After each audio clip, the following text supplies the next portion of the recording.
pour ce live sur l'ouvrage Ptosis. Alors Ptosis, c'est un livre que j'ai sorti il n'y a pas très très longtemps, c'était au mois de décembre, donc il y a à peu près 3 mois.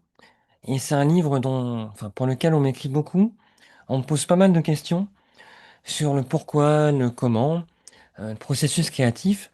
Donc l'idée, c'est justement de venir profiter de cet échange, en fait, hein, pour tout simplement vous permettre de poser des questions autant que vous voulez, d'essayer d'y répondre le plus précisément et librement possible, et vous raconter un petit peu comment on peut faire un livre de A à Z par rapport à une idée, comment on passe du projet, tout simplement, jusqu'à l'ouvrage. Alors voilà, les diapos vont défiler, donc j'ai pas mal d'images à vous montrer pour vous raconter le procédé.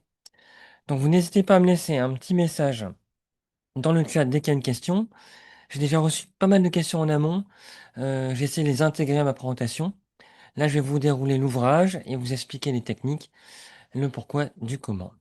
Alors de l'idée au livre. Pour arriver de l'idée au livre, il y a pas mal d'étapes dont on pense pas souvent. Souvent, on se dit: «Tiens, je ferais bien un livre, ça va pas être très compliqué», et on oublie qu'il y a tout un processus créatif qui arrive. Alors là, c'est la partie pub, mais qui est très courte. J'ai sorti un ouvrage c'était en août ou septembre dernier sur le processus créatif qui s'appelle AZ. C'est déjà le troisième retirage.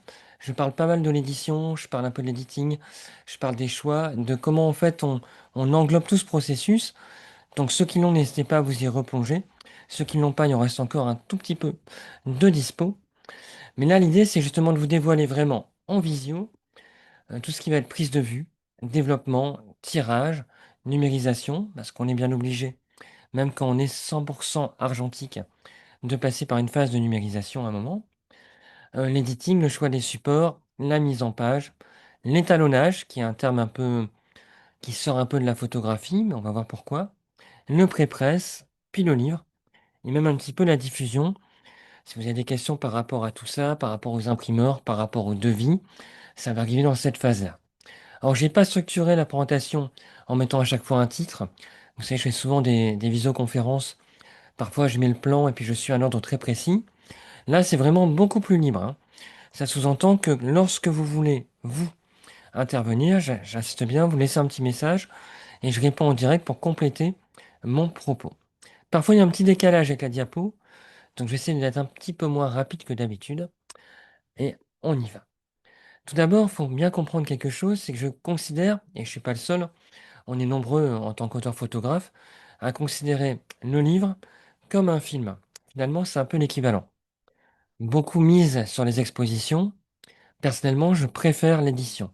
Pour une raison simple, je le dis souvent, c'est un objet, un livre qui n'est pas éphémère, qui va toujours rester, même une fois qu'on est parti, et dont tout le monde ou presque peut avoir accès. On peut envoyer un livre très loin, c'est plus compliqué d'envoyer une exposition très loin.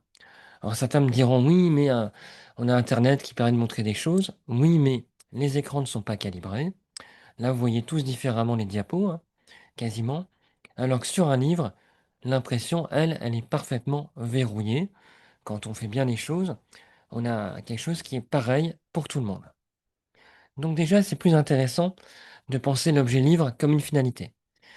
Moi, je pense tous mes projets en livre dès le départ. Je fais finalement assez peu d'expos. Je suis toujours ouvert, hein, s'il y en a qui veulent en proposer. Je suis évidemment partant. J'en fais souvent deux par an, des choses comme ça. Mais je cours pas forcément après. J'imagine plutôt le projet dès le départ sous forme éditoriale de livre. Alors pourquoi film? Parce que tout simplement, là vous avez ma bio si vous ne me connaissez pas, tout simplement parce qu'au début, moi, je rêvais de faire du cinéma. Quand j'étais vraiment jeune, hein, j'avais une douzaine, une quinzaine d'années.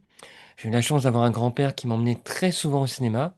Je lui dois beaucoup, et notamment le fait qu'il a enregistré plein de VHS et il me montrait plein de films le mercredi quand j'allais chez lui, ou le week-end, et c'était vraiment, très instructif. On va dire que j'ai fait ma bibliothèque d'images essentiellement à travers les films qu'il m'a partagés et les films que j'ai vus étant jeune au cinéma. Alors, il y avait aussi la peinture que j'aimais beaucoup, le dessin, mais voilà, le cinéma, peinture, dessin, beaucoup plus que la photographie, ont forgé mon regard. Alors je voulais être cinéaste, j'ai pas percé là-dedans, même si j'ai fait, un court, un moyen et un long métrage, et je travaille d'ailleurs sur un second long métrage actuellement, qui s'appelle Entre là, en un seul mot. mais j'étais surtout passionné par la magie et c'était un peu un refuge, hein. J'étais pas, très, très, comment dirais-je, communicatif avec mes camarades de classe. Donc je me réfugiais un peu dans la magie pour me montrer autrement, faire des tours et pouvoir, communiquer avec mes camarades, avec un peu moins de crainte, on va dire. Voilà. Donc je suis devenu magicien, j'ai fait de la magie pendant pas mal d'années et j'ai constaté, comme me le disait un grand photographe, que image avait un lien avec magie. C'est pas qu'un anagramme. Et j'ai commencé à vraiment complètement me passionner pour le laboratoire argentique. Donc ça, je dois à ma prof de photo en Belgique, Madame Keria, qui m'a tout appris et qui m'a vraiment laissé du temps dans le labo. Et c'est à force de voir les images apparaître que j'ai eu envie d'en faire. Au début, j'étais tireur, je tirais pour plein de photographes. Et petit à petit, j'ai commencé à faire des photos que j'ai tirées pour moi, pour ensuite en faire des projets. Je dirais qu'actuellement, même si on est en 2025, j'ai laissé l'ancienne bio parce que je trouve que l'année 2026 commence très très mal. Donc j'ai gardé l'ancienne. C'était pas une bonne année, mais finalement elle est moins pire. En tout cas, ça n'a pas changé. Je suis toujours perdu entre la chambre noire et la bibliothèque. Alors, il y a les bouquins derrière moi. Il y a le même volume en face de moi. Il y en a autant à côté de moi. Il y en a à l'étage presque autant. Je vis dans les livres et je considère que c'est vraiment des voyages extrêmement, extrêmement importants.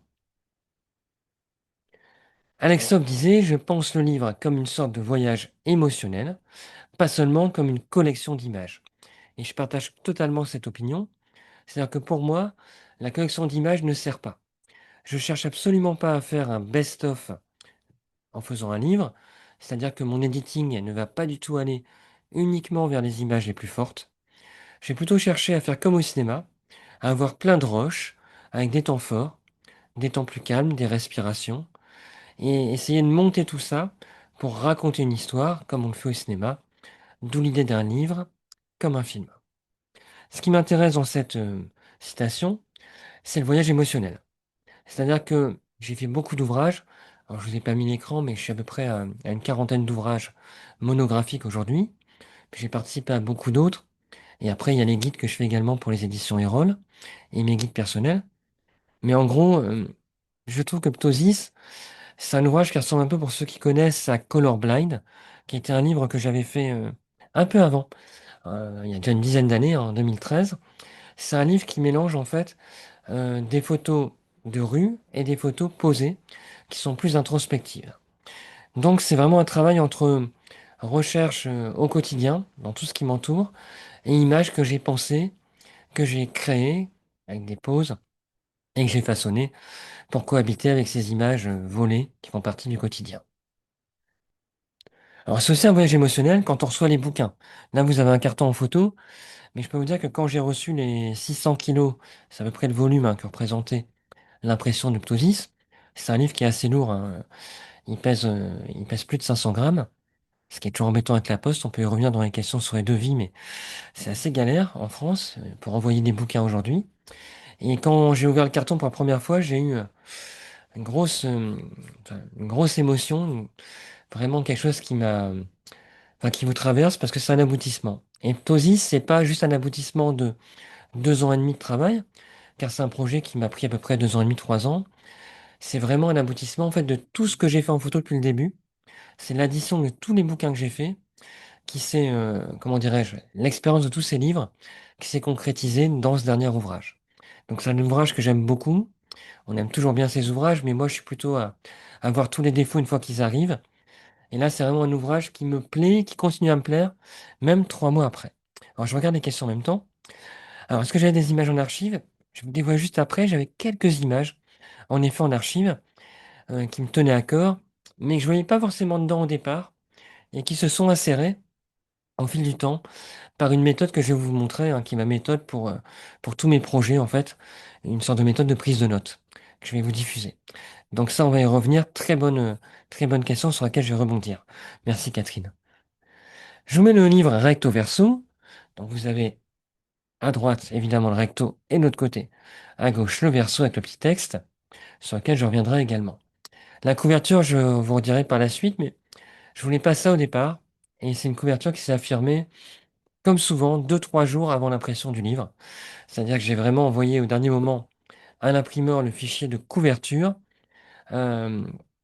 J'ai changé mes plans, je trouvais que ça ressemblait beaucoup plus à ce que je voulais finalement. Au niveau du titre, donc le titre c'est Ptosis, qui est un titre que certains ont des fois du mal à retenir ou à comprendre. On pose souvent la question de ce que c'est. Alors c'est vrai que si on tape sur internet, ben, vous avez déjà la réponse. Et c'est un mot qui m'est pas venu comme ça, hein. C'est un mot que je connais depuis, hélas, tout petit, vu que c'est un problème médical, hein. Un ptosis, en fait, c'est un affaissement d'un muscle. Pour moi, c'est les paupières. Donc, j'étais opéré des deux paupières, la droite et la gauche. Et la gauche retombe maintenant. Et en fait, c'est quelque chose donc qui vient vous couper le champ de vision, vous fatiguer davantage. euh, et du coup, c'est plutôt, on va dire, une grosse contrainte, un gros inconvénient. C'est un mot, quand on m'a annoncé que j'avais ça, parmi d'autres choses, c'est pas un mot que j'aimais entendre, en tout cas. Quand j'allais chez ophtalmo, à l'hôpital, etc., c'était un mot que je rejetais plutôt et que je n'employais pas. Voilà, c'était vraiment pour le domaine médical, en voyant l'ophtalmo avant une opération, pour m'en plaindre, mais pas pour quelque chose qui allait mener à une sorte de création. Alors, je considère toujours, là vous avez le petit bulletin médical après deux opérations, hein, voilà, ptosis bilatérale. Je considère qu'en fait, quand on a des contraintes, et là c'est une contrainte bah, clairement physique, il faut essayer de l'exploiter pour en faire quelque chose. Alors j'avais une ex qui disait toujours une phrase que j'aime pas du tout. Ce qui vous tue pas vous rend plus fort. On peut dire oui, oui, c'est vrai, mais je trouve que ce qui nous tue pas nous affaiblit quand même pas mal. J'avais déjà fait un livre sur une autre contrainte parce que je m'étais éclaté l'épaule et du coup je pouvais plus utiliser mon bras droit. Et du coup j'ai fait un bouquin entièrement à la main gauche. Ça m'a donné une idée. Ça s'appelait Left comme abandon et également comme gauche évidemment. Et croyez-moi qu'avec l'appareil de la main gauche, j'étais un petit peu gauche, parce qu'il faut prendre des bonnes habitudes pour photographier d'un seul bras. L'aptosie, c'était plutôt de se dire, voilà, c'est quelque chose qui me hante en fait depuis l'enfance. Ma passion de l'image est apparue à l'enfance, et je pense qu'elle est aussi, enfin, qu'elle a aussi été renforcée par cette altération de la vision et cette peur de perdre à long terme la vision. Pas à cause d'un ptosis uniquement, mais à cause d'autres choses liées. Donc du coup, petit à petit, ce mot, mais il n'y a pas si longtemps que ça, il y a 5 6 ans, s'est affirmé comme un possible titre. Et moi, j'ai un carnet sur lequel je note plein de mots qui peuvent tous devenir des titres de films, enfin pour moi des livres, essentiellement. Je travaille souvent comme ça, c'est-à-dire que je trouve un titre et après je vais chercher les images, ou créer les images qui vont correspondre à ce titre. Le titre revient jamais après, quasiment jamais. C'est toujours à la base que je pars de ce mot-clé, enfin de ce titre, pour venir trouver l'univers de ma série. Donc la contrainte, je vous l'ai dit, elle a été utilisée au maximum pour en faire quand même quelque chose d'assez créatif et quelque chose qui raconte quelque chose sur moi également, vu que c'est mon bouquin le plus introspectif parmi la quarantaine d'ouvrages que j'ai fait. Mark Twain a dit, le secret pour avancer, c'est de commencer. Alors, moi j'ai mon titre, qu'est-ce qu'on fait après pour commencer? En premier abord, on n'a pas les images tout de suite, hein. Là c'est mon classeur pour Ptosis, c'est un gros classeur, qui n'est pas non plus rempli, mais dans lequel j'ai mis tous les négatifs que j'ai réalisés. Ça représente à peu près 90 films, grosso modo, entre 80 et 90 films, 36 poses que j'ai réalisées pratiquement spécifiquement pour ce projet. Alors quand je dis pratiquement, c'est qu'en fait j'avais ça en tête pendant 2 ans et demi, et quand je me promenais, j'avais un appareil dédié à ce projet, avec une focale dédiée, essentiellement du 50 mm. Pour la première fois, Ptosis, ça a été fait également avec un zoom, que je reproche souvent, mais là, pour le travail, c'était pour le côté cinéma, pour vraiment pouvoir me permettre de m'approcher au maximum de certaines choses, voire même un objectif macro, pour être très très proche de certains détails, certaines matières. Donc j'ai trois objectifs pour mon projet, pour réussir en fait à rendre ce que j'avais en tête au niveau des images. Et j'avais un deuxième appareil normal, chargeant 400 ISO tout terrain, comme j'appelle, pour, en cas où je vois d'autres images pendant que je réfléchissais à mon projet, faire des photos normales. Donc j'ai toujours en fait deux appareils, un dédié à mon projet, qui est équipé d'une pellicule plus particulière, poussée en général, et l'autre normale, pour faire des images qui peuvent rentrer dans tous les projets, s'accorder un petit peu avec tout. Pour Ptosis, j'ai travaillé, donc je vous dis, 50, un tout petit peu de zoom, un tout petit peu de macro, et j'étais en film 400 ISO, je vais y revenir après, poussé à 1006, pour avoir un grain important et une matière très vibrante en fait, hein. Donc comment je travaille pour mes séries au départ? Je sais pas trop quoi prendre. Je commence par mettre des mots-clés.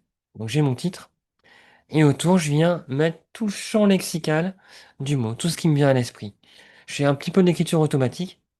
J'écris beaucoup, c'est qu'on va dire, mais sous la douche, grosso modo. Je ressors des fois pour regarder des trucs sur mon téléphone. Ou alors la nuit, je dors très très peu, hélas. Quand je dis très très peu, c'est très très peu. C'est maximum 3 heures. Et j'écris pas mal sur mon téléphone quand j'ai des idées en me réveillant ou quand je m'endors pas bien. Et donc, c'est des mots-clés. Par exemple, rideau, qui est le mot-clé de base, hein, c'était le premier. Parce que ben, pour moi, en fait, la paupière qui tombe, c'est un peu comme un rideau qui va venir refermer, un petit peu enfermer l'image. Demi-cercle. Alors là, c'est un mot-clé qui est très, très important. L'œil, en fait, pour moi, c'est un petit peu une ellipse. Et puis à ce côté demi-cercle de la paupière. Donc ça, c'est un mot-clé qui m'est resté. Et j'ai cherché pendant 2 ans et demi énormément de formes circulaires partout où j'allais. Alors quand je donnais un stage à Annecy, je cherchais des formes circulaires. Quand je donnais un stage à Anvers, pareil. Ce qui fait qu'en fait, vu que j'ai assez peu de temps à consacrer là à mes photos perso, je suis toujours à travailler un peu à Uadia. J'essaie des fois de profiter des offres des stages pour trouver des images qui vont aller avec mes mots-clés. Donc rideau, quand je vois des rideaux, mais ça c'est pas nouveau, j'en prends. Demi-cercle, hop, je les capture. Puis il y a clair-obscur, par exemple, qui va bien parce qu'il y a ce côté d'obscurcissement. Donc ça m'est venu aussi par rapport à cette vision qui est un peu altérée. Vibration, voilà, j'ai des problèmes musculaires aux yeux, donc c'est vrai que alors, j'ai une très mauvaise vue, hein. Je vous avoue tout, mais en plus d'être astigmate, myope et d'avoir une ophtalmoplégie complète, et d'être daltonien en plus, j'ai une vibration, c'est-à-dire que je vois en permanence double, même des fois plus que double, et avec une image qui est assez vibrée. Donc ce qui donne un petit côté au quotidien pictorialiste. Ça, c'est fatigant, on s'adapte, mais c'est parfois un peu particulier. Et voilà, il y a tous ces mots-clés en fait que j'ai notés dans mon carnet. Je vous laisse découvrir pour Ptosis. Donc une fois que j'ai eu tous mes mots-clés, ces mots-clés pour moi ils sont toujours essentiels pour deux choses, les avoir en tête et essayer de voir quelles images peuvent rentrer dans ce mot-clé. Et au moment de l'editing final, quand j'ai un doute, quand je vois qu'une image ne rentre dans aucun mot-clé, elle sort de mon editing. C'est qu'en fait le doute, ben, il est là parce que je l'aime bien, mais ça ne correspond pas à un de mes mots-clés, et je le retire. Je ne vais pas aller inventer un nouveau mot-clé pour la justifier. Donc je pars d'un titre, là vous avez compris la genèse hein, du titre, je mets mes mots-clés, ça me fait réfléchir quand je me promène pour prendre des photos, et puis en même temps, ça m'aide pour valider l'editing final. Donc ça c'est sur un carnet, c'est doublé sur mon téléphone, dans un Google Notes, c'est un tout bête, mais je travaille beaucoup avec Google Notes. On va prendre voile par exemple. Le mot-clé voile, parce qu'il y a un côté voilé dans la vision, si je l'avais pas noté, j'aurais pas forcément pensé tout de suite.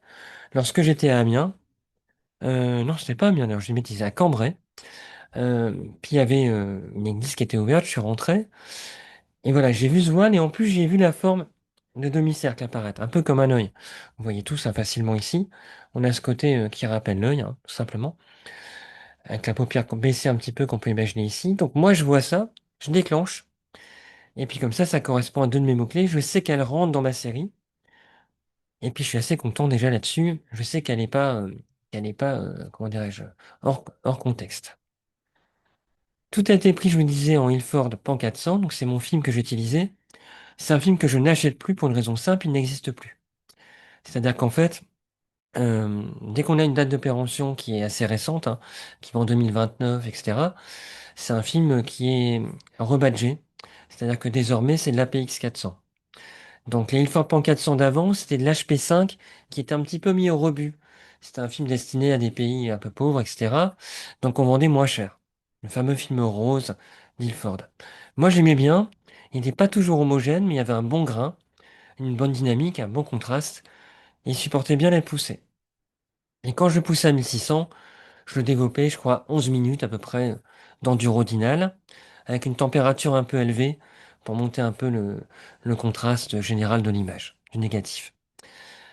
En cours de route, je manquais de munitions, car j'avais peur de manquer, donc j'en ai racheté. Et je me suis rendu compte, d'ailleurs, c'est un ami youtubeur qui me l'a dit, youtubeur, pardon, Instagram qui me l'a dit.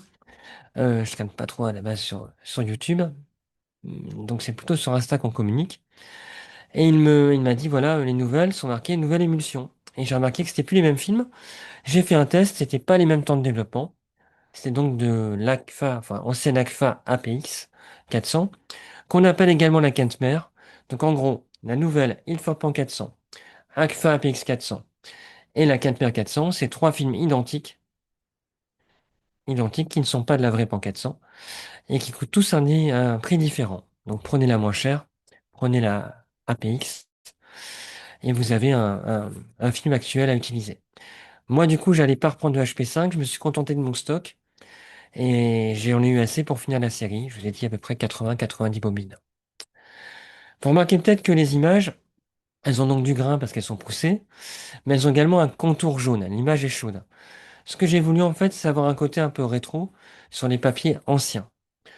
Donc en fait, pour qu'on comprenne bien que c'était pas un défaut d'impression, j'ai décidé dans le processus de faire apparaître le contour autour de l'image et de colorer ce contour comme le papier, avec une teinte proche du papier argentique. Pas la texture, j'ai pas été jusque-là, mais la teinte. Donc en fait, on était à la base, j'étais parti sur l'idée d'un papier très très chaud, limite peau de chamois, comme on dit. C'est un papier l'AGFA Portregà que j'aime beaucoup. J'en ai encore un peu, et qui est encore bon. Donc j'ai commencé à tirer les images de Ptosis sur ce papier-là. Il était un tout petit peu trop... Il était un peu voilé quand même, il a 70 ans. Donc un petit peu terne. Et donc j'ai préféré le Wormton d'Ilford, qui est un petit peu crème, un petit peu jaune. J'ai essayé les Berger, ils sont très beaux aussi, mais c'était pas le même contraste, etc. Donc j'ai finalement tout tiré sur Ilford Wormton en barité. Les tirages, il y en a eu avec l'édition limitée qui est plus dispo. J'avais fait une édition limitée à 20 exemplaires, ce qui m'a permis de rentabiliser un peu plus vite les frais d'impression. Je fais pas de kiss-kiss. Je propose une souscription, mais il n'y a pas de deadline. Vous avez plus que 30 jours pour payer, etc. Parce que je considère que j'ai la chance, entre guillemets, de vendre quand même un petit peu de livres. Donc je considère que j'ai pas à embêter le monde avec des kiss-kiss pour mes bouquins en tout cas. Quand on est sûr de vendre suffisamment, il vaut mieux laisser bien visible les projets qui émergent plutôt que mettre ses propres projets en avant et puis marteler qu'il y a une deadline, etc. Donc j'essaye toujours d'avoir un petit peu de côté pour investir. Je paye l'impression, donc je suis en tension. Je prends de l'attention. Toute ma vie est une tension, j'aimerais bien en avoir moins, mais je prends de l'attention. Si vous faites un livre en impression à la demande, par exemple avec Blorb, eh ben, vous attendez pas à y mettre beaucoup d'énergie. C'est pas une bonne idée. Ça vous coûte rien. Déjà, vous pouvez pas signer le bouquin parce que les gens, ils vont le recevoir sans signature, il faudra qu'ils vous le renvoient. Enfin bon, c'est pas jouable. Et surtout, il n'y a pas d'enjeu, il n'y a pas de risque. Donc, je vous conseille vraiment pas. Alors que quand vous mettez 3 4 000 balles, voire plus dans un bouquin, eh ben, il y a une telle somme que vous êtes en tension. Vous êtes obligé de bien faire, d'essayer de faire de la vraie communication et d'essayer de se bouger pour qu'il se vende, qu'il se diffuse, tout simplement. Donc voilà, il y a eu ces tirages-là qui étaient en édition de tête, qui sont partis assez vite en 8 10 jours max. Dans les mots-clés, il y a frottement. Frottement, c'était un mot, parce que des fois j'ai les yeux très secs, des fois il pleure un peu, c'est un peu de tout. Et on a toute cette sensation à l'œil de frottement, un petit peu sec, gênant. Et c'était du coup des images comme ça, des images un petit peu graineuses, qui me rappelaient en fait quelque chose que j'aimais beaucoup durant l'enfance, qui était la mine de plomb.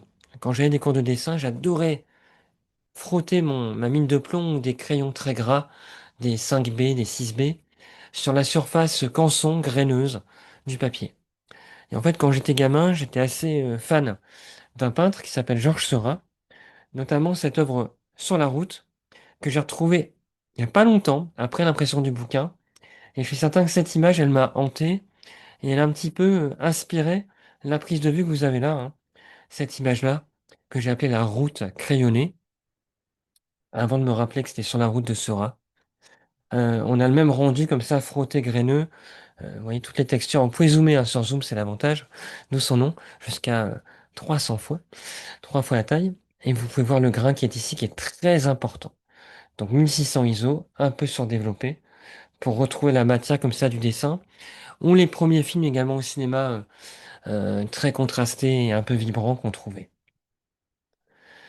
Clair-obscur, bah, il y en a plein, j'adore ça, c'est les contre-jours. Donc il y a cette photo-là qui est assez emblématique dans le bouquin Ptosis. C'est une photo qui marche bien. Et c'est une photo, alors elle n'a pas été travaillée. On me dit souvent, on me pose la question, est-ce que tu as retravaillé après? Est-ce que tu as bidouillé les niveaux? Non, non. Je peux vous montrer le négatif, j'ai rien à cacher. Il est volontairement exposé comme ça pour avoir... là, il y a le feuillet. Hein. Pensez pas que tout est si gris non plus. Hein. Mais pour avoir comme ça un vrai contre-jour dès la prise de vue. J'essaye de bien faire mon exposition au départ. Je considère que l'argentique a cet avantage que ça coûte tellement cher, parce que 80 bobines à 6 euros l'une, ça fait quand même un certain prix. Hein. Et après, il faut développer, tirer, etc. Que du coup, on se concentre, on en fait moins et on essaie d'être précis. Donc ça, c'est une bonne école l'argentique pour tout ça. Donc, dans les autres mots, il y a brume, il y a ce côté un peu des fois vaporeux, etc. Hein. Sfumato, comme disait Léonard de Vinci. Et il y a des images comme ça qui sont apparues au fil du temps.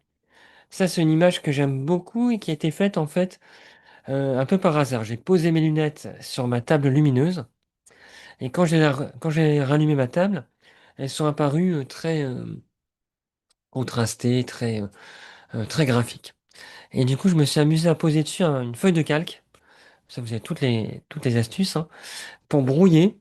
Et là où la feuille de calque était vraiment collée, ça a créé en fait une vision très contrastée ici. Hein. Et là où c'était un petit peu décollé, ça a créé quelque chose de vaporeux, brumeux. Donc j'étais assez content de ce procédé et je l'ai réutilisé pour le portrait qui a servi à la couverture que vous verrez juste après. Effacement, parce que la vision aussi s'efface, on a peur des fois qu'elle disparaisse. Et en fait, ça s'est produit par hasard. C'est-à-dire que j'ai développé mes films. Là, c'était suite à un stage à Anvers et j'étais content, j'avais vu cet endroit que je trouvais très chouette, avec ce pan de mur éclairé. Et d'un coup, en fait, en développant les films, j'ai une très vieille cube Jobo qui s'est cassée. Ça arrive jamais, mais là, elle s'est décrochée. Et pendant un instant court, mais un instant quand même, la lumière du labo est rentrée quand le film était encore dans le révélateur. Donc j'étais pas content, j'ai continué, poursuivi, et par chance, quand j'ai développé, je me suis rendu compte que le film était complètement cramé en haut. Vous voyez là, on voit le négatif. Hein. Donc c'était carrément cramé ici, avec une espèce de halo, en bas un petit peu aussi. Et du coup, je me suis dit, génial, finalement, ça fait un peu aussi comme une courbe, comme une paupière ou comme un effacement. Donc c'est intéressant. Hein, c'est comment on arrive à sortir un défaut et en faire un accident heureux. Et du coup, j'ai décidé de la tirer avec les bordures, un négatif bien présent, les perforations, parce que perforer, c'est aussi un petit peu dans mes mots-clés finalement, et de la faire apparaître comme ça avec les bordures autour dans le bouquin. Ce que j'aime bien, c'est que les perforations, elles viennent faire écho un petit peu aux fenêtres qu'on a ici également, puis c'est halo de lumière ou halo qu'on a qui passe par les perfos au développement. Donc voilà, les accidents heureux. Songe, ben il y en a plein. Je pourrais mettre cette image-là. Ça, c'est une des images qui est d'avant. C'est une image qui a été prise pendant le Covid. On s'ennuyait vraiment pendant le Covid, on cherchait à décliner tout ce qu'il y avait chez soi, le banal. Moi, je travaille énormément sur le banal. Hein. Je suis parti de vacances depuis 4 ans et demi à l'heure actuelle. J'ai pas voyagé loin depuis une quinzaine d'années. Et encore, quand je dis loin, c'était l'Italie, donc c'est pas très loin. J'essaie vraiment de faire au maximum avec ce que j'ai autour de moi, sur le trajet du travail, quand je vais enseigner, dans le train, enfin partout, tout est prétexte. Donc j'épuise tout, et là j'ai épuisé entre guillemets ma compagne, Fleur, en tout cas elle a accepté de poser. C'est un tapis, hein, tout con. Euh, Elle est posée, et puis ses yeux se sont cachés comme ça, elle bougeait souvent ses cheveux. Et voilà, je trouvais ça intéressant, je l'ai pris, il y a une sorte d'anonymat, parce que le regard est caché. Et pour mon propos, bah, j'ai trouvé qu'elle rentrait dedans pour deux raisons. La vibration dans mes mots-clés, hein, qui est à l'arrière-plan avec le tapis, hein, le petit tapis Ikea pas très cher. Et puis ensuite, bah, l'œil caché. Donc ça rentrait évidemment aussi dans mon propos. Il y a le côté introspectif, donc ça a trouvé sa place assez facilement. L'entre-deux, ça c'est une notion très importante. L'entre-deux, ça peut être des images comme celle-ci, par exemple. Moi j'aime bien les visions indirectes. Donc là, pareil, il n'y a aucun montage, hein, c'est juste un reflet. C'est même pas une surimpression pour ce coup-là. C'est simplement un reflet qui vient d'un arbre, se projeter dans une fenêtre à Arras, une fenêtre d'un grand bâtiment un peu industriel. Et puis je me suis amusé à bouger, mais moi quand je l'ai prise, elle m'a rappelé un air optique. Alors c'est obsessionnel hein, par rapport au bouquin, mais c'était comme ça, toutes ces lignes qui me rappelaient un nerf optique, et même les vaisseaux pétés qu'on peut voir dans les yeux parfois, un peu rougis. Donc voilà, elle a trouvé sa place assez naturellement au sein du bouquin. Miles Davis disait, il n'y a pas de fausses notes, que des notes à la mauvaise place. Une fois que j'ai rassemblé toutes mes images, bah, il n'y en avait pas 80. Dans le bouquin, j'ai 80 photos, si j'ai pas de bêtises. Et dans l'editing, j'étais à 260 images à peu près que j'avais tirées. Et donc, j'ai dû commencer à jouer avec 260 images. Alors, j'ai pas la photo là, mais en gros, moi, je fais les tirages de lecture. Donc, soit je tire tout moi-même sur beau papier. Là, je pouvais pas tirer à 260. Certaines que j'aimais beaucoup, j'ai tiré en barité. Parce que je savais qu'elles allaient servir vraiment pour l'expo possible du bouquin. euh, ou tout simplement pour mes archives ou pour numériser mes tirages.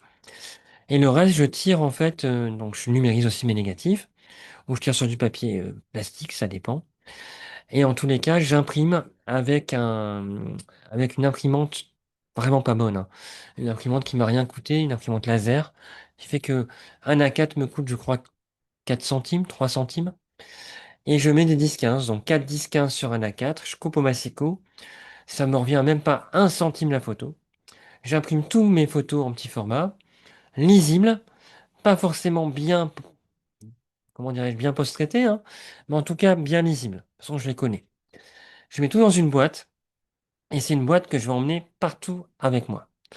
C'est une boîte qui va se balader durant tous mes trajets dans les trains, qui va me suivre dans mes hôtels, quand je suis en workshop, quand j'essaie de me poser un peu le soir, j'utilise des fois les couloirs de l'hôtel pour poser mes photos, pour faire ce qu'on appelle le chemin de fer, hein, ce que vous allez voir après, je vais remettre après. Ou alors mon lit, les draps de mon lit, etc. Mais en tout cas, partout où je suis, j'essaye de travailler sur mon editing. Je travaille rarement chez moi l'editing. Je dis toujours, on travaille mieux à l'extérieur. Pourquoi? Parce que tout simplement, on n'est pas dans son confort. Même si ma maison n'est pas très confortable, et bourrée de fuites et compagnie, mais en tous les cas, je connais les lieux. Je peux être tenté si ma fille appelle, d'aller la voir parce que je suis là, d'aller en labo chercher un truc, de passer un coup de fil, de regarder la télé ou je sais pas quoi, prendre un livre plutôt. Et du coup, voilà, je serai dispersé. Donc, je reste à fond, focus sur mes images. Je serai beaucoup dans les cafés, très tôt le matin, quand il n'y a personne. Je mets sur deux, trois tables tous mes 10-15 et je m'amuse à les bouger. Dans les trains, pareil, je les regarde, j'essaie d'éliminer, je fais des annotations, des recadrages s'il y en a besoin, etc. Je recadre assez peu. Et du coup, ça va donner, je vous parlais de cette notion d'entre-deux, hein, d'entre-deux qu'on a là, ça va donner des diptyques. Là, par exemple, j'étais content d'assembler ces deux images.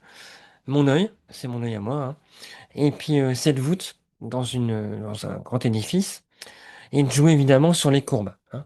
Quand vous regardez, vous avez les plis de la paupière, la courbe des lignes, qui font écho bien évidemment ici. Et il y a un face-à-face, on rentre à l'intérieur de quelque chose. Donc je m'amuse déjà avec mes petits 10-15 à faire l'editing, mais l'editing en même temps, je fais déjà des diptyques. C'est-à-dire qu'il y a des images que je trouve pas fortes, que je garderai pas si je regardais seul. Je réfléchis toujours à quoi elles peuvent être associées. Et là, je commence à les juxtaposer. Je les mets l'une contre l'autre. Je les remets dans ma boîte. Et je sais qu'elles vont peut-être rester sous forme directement de double page. Demi-cercle, j'en ai parlé, mais il y en a plein, hein. Quand on tombe sur des panneaux comme ça, on a du bol parfois. Ça, c'était à Dijon. Avant, je fais souvent une étape à Dijon avant d'aller faire les stages à Annecy. Et puis voilà, sur le parking du motel, il y a ça. Enfin, il y avait ça parce que la dernière fois, c'était déjà plus. Ça restait quelques temps apparemment. Et puis ça me rappelait, voilà, la vision. Il y avait un côté contrasté que j'aimais beaucoup. Faussement paysage industriel, donc ça j'aime bien aussi. Les beaux nuages qui remplissent bien le cadre. C'est une image qui m'a parlé, donc que j'ai saisi assez vite. Le chemin de fer, ben là c'est pas le bon bouquin, mais du temps du Covid où je pouvais pas aller à l'hôtel, pas dans les cafés, pas dans les couloirs, etc. Je faisais ça dans mon salon. C'est pas pratique. Voilà. Mais c'est le moment où, une fois je pense avoir mon editing, je le finalise grâce au chemin de fer. C'est-à-dire que je pose mes photos et je commence à choisir l'ordre, tout simplement, du bouquin. Et là, ça me dit, voilà, celle-là, je trouve pas sa place, ni seule ni accompagnée. Donc je la retire, je la mets dans la pioche. Et ça a donné ça. Ça, c'est le chemin de fer réel d'Optosis, donc qui compte 96 pages intérieures, plus sa couverture. Et ça a donné ça avec toutes les images, donc les 240 de départ que j'avais sélectionnées. On va rentrer à l'intérieur, comme ça ceux qui ne connaissent pas peuvent découvrir. N'hésitez pas à poser des questions hein, en direct, et puis comme ça je peux vous répondre, c'est le but, évidemment. La première image, c'est celle-là, elle sort un peu du lot, mais j'y tenais beaucoup. Je fais parfois, c'est assez rare, mais des sortes de nature morte. Et là, donc, j'ai mis un fossile qui datait d'un autre projet quand on avait filmé le film Ma Rencontre. Je l'ai posé dans une assiette pour jouer sur la répétition des courbes. Et puis, je l'ai pris, je la voulais absolument en ouverture. C'était un peu un côté chirurgical aussi. Je vous pose ça comme ça, il y a la paupière qui est invisible, qui est suggérée uniquement par la forme des cils, mais qui donne déjà le ton et qui répond au mot ptosis, hein, tout simplement. Le tirage, vous voyez, c'est le même. Là, c'est un scan de tirage hein, dans le bouquin. C'est-à-dire qu'il y a déjà ce ton chaud, il y a déjà ces contrastes sur mon tirage, et après, c'est le même qu'on retrouve ici sur la page. Ah, des questions, je vois. Est-ce que les images sont des scans? Les deux. Je joue avec les deux, parce que des fois, j'ai pas eu le temps de la tirer, ou j'ai pas le bon papier pour la tirer, ou des fois, c'est très compliqué à tirer, j'ai très peu de temps. Donc, par facilité, hein, j'admets, hein, je scanne mon négatif, sans jamais aller au-delà des possibilités que je pourrais faire en tirage, hein. Je ne vais pas surenchérir dans Photoshop, ça m'intéresse pas. Le but étant de pouvoir vendre des tirages originaux, argentiques par la suite également. Donc j'essaie toujours de rester dans une cohérence. Mon négatif dès le départ, normalement la mesure est assez bonne. Je connais mon agrandisseur, mon rendu, mes filtres, mon papier. J'essaie du coup de jongler comme ça. Euh, une bonne heure au café, ça peut être plutôt vers 6h30, 7h au café, hein. C'est des bonnes heures où il n'y a pas grand monde et on vous fout la paix quand vous occupez deux tables. Et là, du coup, des fois, le garçon de café, je vous raconte toujours la même anecdote, mais vient papoter avec vous et vous donne des bons avis sur vos photos. Sachez que les garçons ou les demoiselles dans les cafés sont très sympas, ça on le sait, mais surtout, ils parlent à tout le monde. Donc, c'est un vrai panel de choix. Et parfois, vous apprenez plus sur vos photos en parlant avec eux qu'en vous payant un stage très cher à Arles. Fermons la parenthèse. Qu'est-ce que je peux encore répondre à tout ça? Quels sont les intérêts de l'une et de l'autre au niveau esthétique? Par rapport au scan, tu veux dire, Séverine, par rapport au scan de tirage, au scan de négatif? Oui. Pas grand-chose. L'avantage réel, c'est que quand on fait un tirage, c'est verrouillé. Donc on a exactement ce qu'on aura à l'expo.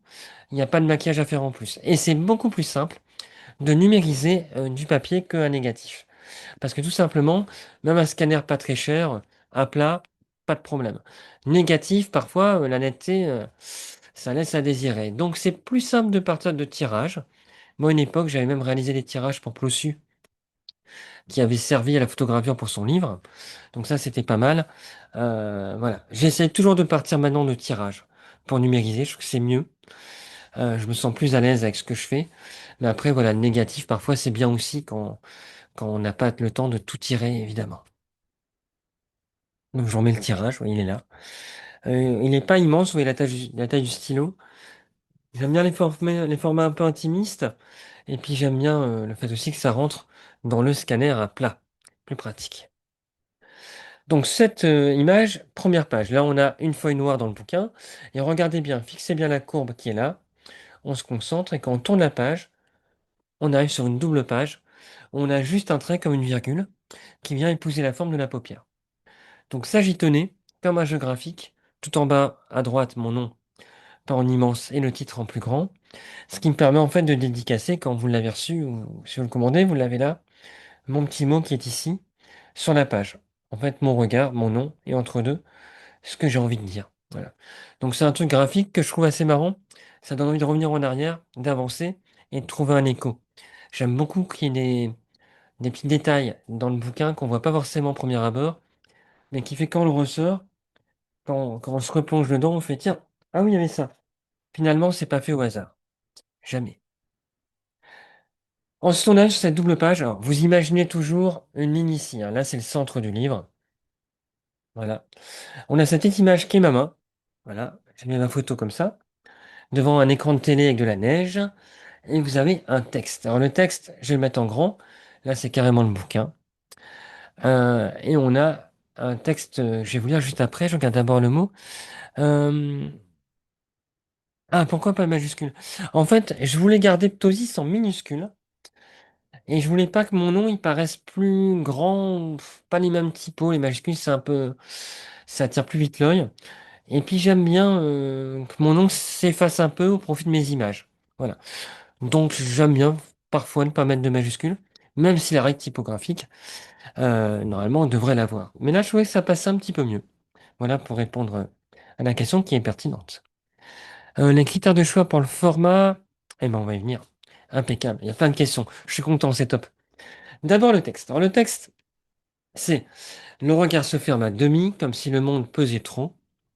Faiblesse dans la mécanique du corps. Le ptosis impose un recadrage forcé où la lumière hésitante glisse entre les cils. Vision fragile où la matière du jour s'efface dans un fondu au noir. La paupière devient rideau, obturateur fatigué, capturant l'instant d'un monde à moitié effacé. Restent ces images qui se souviennent encore de la lumière. Et l'image qui est en dessous, c'est une image déjà qui disparaît, dont on se souvient encore de sa lumière, mais qui elle-même s'efface, ondule et mouvante. En un mot ou en deux, comme vous voulez. L'intérêt de la mettre en petite, c'était d'abord de renforcer un petit peu le côté spectral de la main, de l'avoir très contrasté comme ça dans l'image, et puis pas rationnel, parce que ça paraît en tout petit, hein, donc c'est décalé par rapport à la réalité. Et puis montrer un petit peu que finalement, il y a un côté intimiste. Les images que je mets en petit, en général, c'est les images qui soient graphiquement méritent le minimalisme. C'est-à-dire que le petit format, les images en fait qui sont très graphiques fonctionnent bien en très grand ou en très petit. Donc en très petit dans un bouquin, c'est plus facile qu'en très grand en général. Et ce côté graphique ressort bien. Elles sont lisibles, elles restent lisibles. Et en plus, on a, euh, on a un côté intimiste, voilà. Donc on a le côté graphique et le côté intime qui transpire un peu des images en petit format. Moi j'aime bien les petites images, hein. Je tire jamais très grand. Mes tirages souvent sont sur du 18-24, 24-30, maxi 30-40, mais souvent 18-24 ou 24-30. Après, il y a toujours des exceptions, bien évidemment.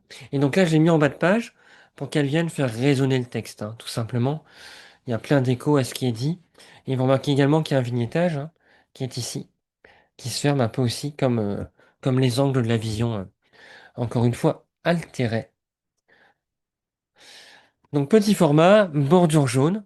Voilà, là je vous ai photographié le bouquin pour qu'on se rende compte en temps réel, hein.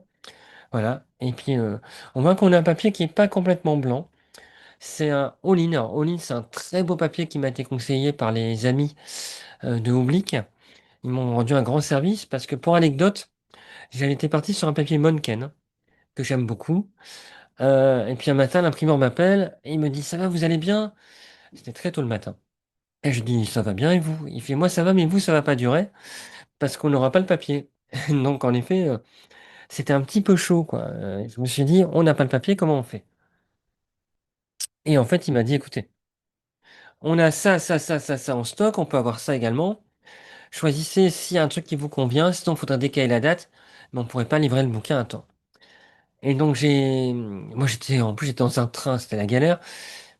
J'ai contacté Claire de Oblique qui se connaît très bien en papier et elle m'a conseillé le all-in que j'avais déjà un petit peu en tête, le all-in design comme ça naturel. Et c'est un papier qui est très beau mais qui est beaucoup plus cher. L'imprimeur a pris la différence à son compte. Ça m'aurait coûté facilement, je crois, au total 600 ou 700 euros de plus, hein, à l'impression. Il m'a offert la différence, donc j'ai privilégié d'un papier super. C'est un papier à base de fibres d'eucalyptus qui est génial. Ça sent bon, alors pas l'eucalyptus, mais l'encre dessus vraiment sent très bon. Le toucher est super. Je voulais un toucher vraiment qu'on ait une bonne matière. Et, euh, et on est comme ça dans quelque chose qui est très texturé, assez doux et qui vient bien renforcer le côté chaud des images. Je regarde pour les liseré noir très rarement. J'en mets quand je laisse le négatif avec les perfos. Là, ça apparaît. Sinon, je mets pas trop. Alors, peut-être parce que parfois, je reste bloqué sur ce que faisait Cartier-Bresson. Et bon, je revendique pas forcément le non-recadrage, même si je recadre pas. Mais il y a des projets où je l'ai fait. Il y en a où je le ferai. Le nouveau projet sur lequel je travaille actuellement, normalement, je le fais. Ouais, ça tombe bien que la question soit posée. Je pense laisser une bordure noire très fine. C'est un projet très graphique, avec une pellicule spéciale. qui est très dur à trouver aussi. Et du coup, ça pourrait renforcer cette géométrie dans l'image. Euh, pour un scan, je scale en général des tirages soit 18-24, soit 20-25. C'est les deux formats sur lesquels je tire.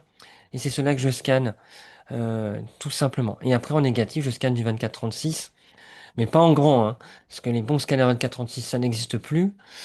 C'est dur à trouver. Donc, quand je scanne un négatif 24-36, c'est au maximum pour sortir un 12-18, hein, pas plus grand. Pour vraiment garder une bonne netteté de mon image. Euh, non, j'ai pas mis de numéro de page parce que je voulais que ce soit léger. C'est vrai que c'est un peu dommage. Parfois, les gens disent, ah, j'aurais bien acheté une photo, mais il n'y a pas de numéro sur les pages. Maintenant, on est à une époque où on sort le téléphone, on photographie le bouquin, et puis c'est assez rapide.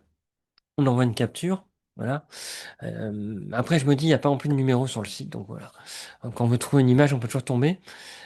Parfois, je le mets, parfois non. Je le mets quand je fais une légende à la fin, à l'index. Là, il n'y a pas de titre à mes photos. Je considère que chacun y entend ce qu'il veut. Et après, voilà, il s'accapare la chose, il y met ses mots. Donc, pas d'index. Le papier, c'est du all-in. All-in. Mais ça, vous pouvez retrouver sur mon site. Il y a le nom exact avec le grammage qui apparaît juste dans le Big Cartel ou sur mon site, dans le descriptif du bouquin. Je pourrais vous montrer par la suite. Et puis, on rentre sur cette image. J'essuie parce que la lumière, c'est pas l'émotion, mais la lumière me fait pleurer les yeux. On rentre dans cette image qui a été prise dans un hôtel en Normandie. Une image que j'aime beaucoup et qui a vraiment été prise clairement en pensant au projet Ptosis, avec ses courbes, ce côté un peu plié, etc. C'est uniquement une lampe de chevet. C'est une lampe de chevet qui projetait sur le mur une forme évidemment courbe. Et je l'ai déplacée un peu dans la chambre. Et puis je me suis amusé à jouer en éteignant toutes les autres lampes pour voir où est-ce que ça allait envoyer. Et paf, j'ai la moulure qui est ressortie. Alors c'est un très bel hôtel, c'est cinématographique, mais c'est un hôtel dans lequel a été tournée la Boom 1.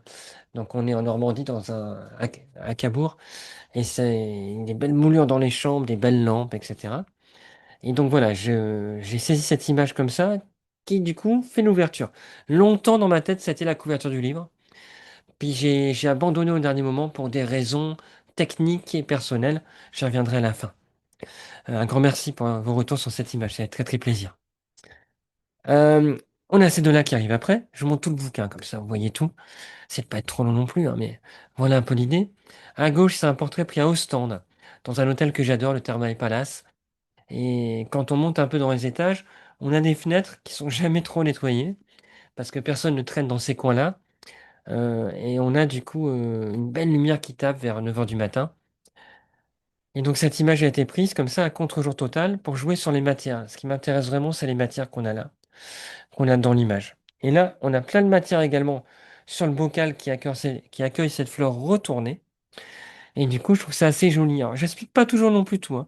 Des fois, c'est des échos formels. Des fois, c'est des liens poétiques. Parfois, on peut inventer une histoire aussi et faire croire que c'est autre chose, mais là, c'est pas le but. Je trouvais qu'il y avait un rapport de ligne, un rapport de forme. Et j'aimais bien les textures qui se renvoyaient pas mal. Là, oui, oui, tout à fait. Pour de gauche, c'est Flore qui a posé. Dans Ptosis, je crois qu'il y a personne. Je porte une bêtise, mais je crois qu'il y a personne que je connais pas. C'est vraiment sphère très limitée. C'est toujours moi.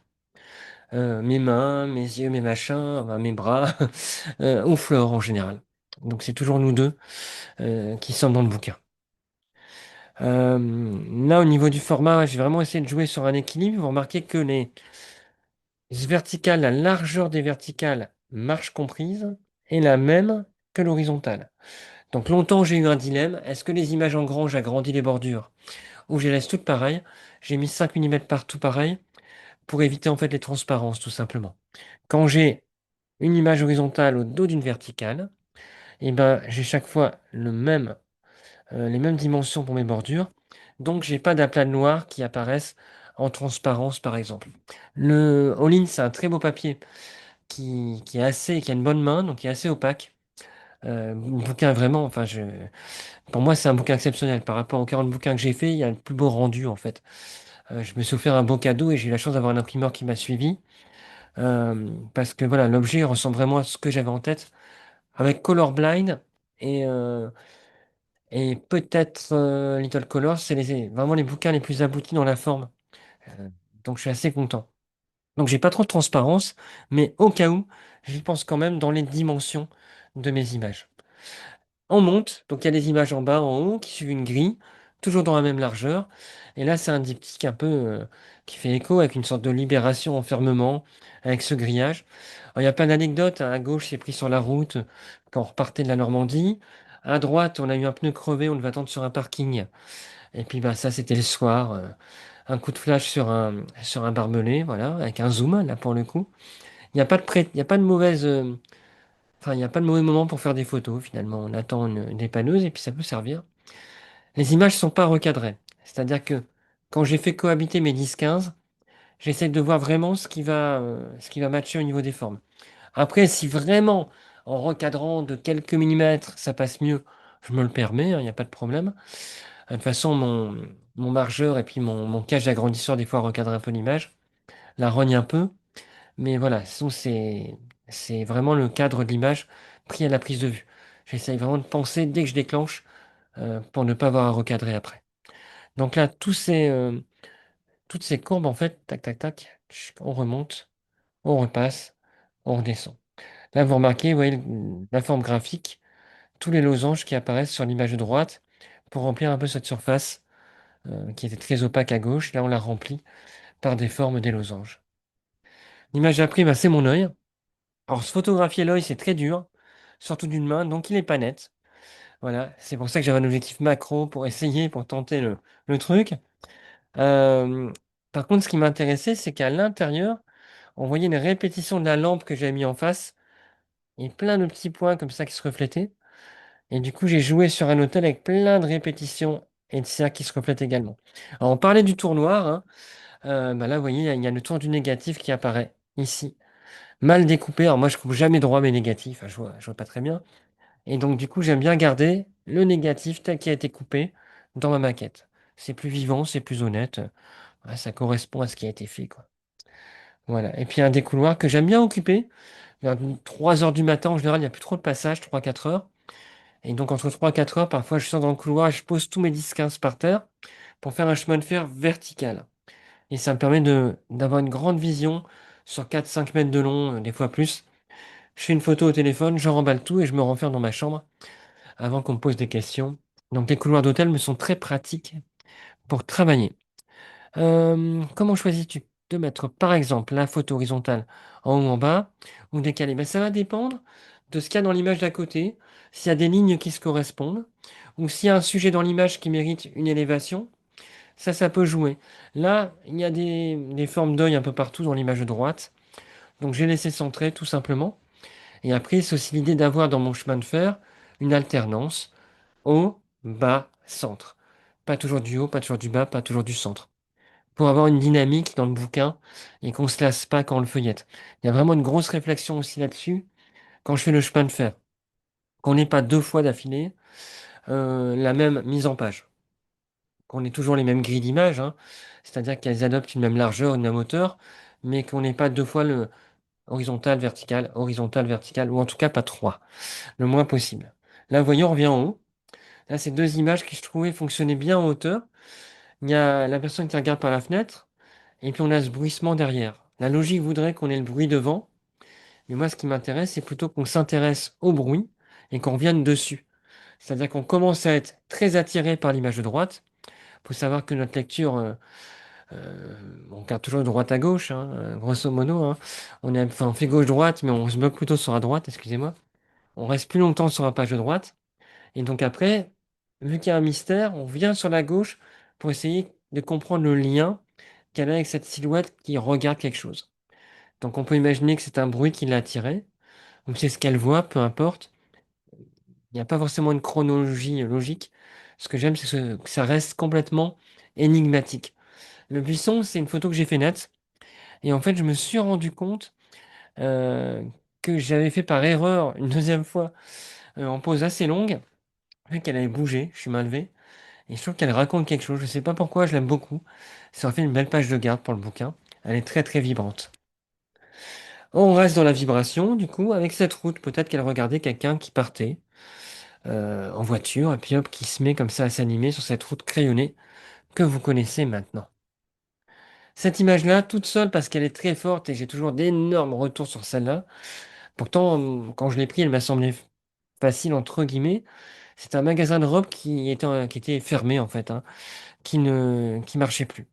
Et donc, du coup, ce qui s'est passé, c'est que la vitrine n'était pas nettoyée. J'adore les vitrines dégueulasses, hein, j'y peux rien, c'est comme ça. Il y a plein de matières, plein de traits, plein de mots qui apparaissent dessus. C'est un peu obsessionnel chez moi, donc du coup, je l'ai pris en faisant la mise au point sur le truc pas très beau d'ailleurs qui est ici. Voilà. Et ensuite, on a ces grandes ouvertures. La fenêtre est, enfin, la vitrine avec la robe est plus vaporeuse. Et puis, on a les salissures qui viennent la brouiller encore plus, la rendre brumeuse, qui est un de mes mots-clés, souvenez-vous. Donc ça, c'est un peu l'introduction d'un chapitre. Voilà, quand vous avez des pages blanches, grosso modo, c'est des séquences. Dans le bouquin, vous avez 6 ou 7 séquences, je crois, de mémoire. Je travaille déjà sur le prochain, donc des fois, je me mélange un peu. Ça crée des respirations. On passe à un nouveau chapitre, entre guillemets. Donc voilà, cette image-là ouvre le chapitre. Et on arrive sur cette photo à gauche, qui est prise en fait dans le reflet d'une bâche à Paris, dans un magasin. Et en fait, ça fait penser au pli de la robe. Les vêtements ont souvent des plis, il y a des lignes. Dans l'image précédente, hein, vous remarquez, on a ces lignes claires, on a les plis un petit peu ici. Et voilà, on a ça qui apparaît. Voilà. Et à côté, j'ai mis quoi? Bah, j'ai mis pour garder les lignes, ce pan. Je veux absolument un pan. Ça fait des années que je rêve de mettre, comme beaucoup de mes camarades photographes, un pan dans mes images. Et un jour, on est dans un parc avec ma fille, ma femme, etc. Et puis je me rends compte que il y avait un pan qui se baladait. Il commence à s'ouvrir nickel. Et je l'ai pris, mais j'ai tellement peur de rater le rendu. Et j'ai mitraillé. J'ai dû en faire 3-4. Pour moi, c'est mitraillé, hein, 3-4 en argentique. Et j'en ai fait la moitié au flash. Avec un flash ultra puissant. Il n'a pas dû aimer, je suis désolé. Mais du coup, j'ai comme des percées, en fait. On a un relief, un volume énorme, grâce au coup de flash. Mon négatif est nickel dès le départ. J'ai un négatif complètement dessiné, presque solarisé. Donc c'est assez chouette, quoi. Euh, et puis voilà, il y a cet écho entre les deux.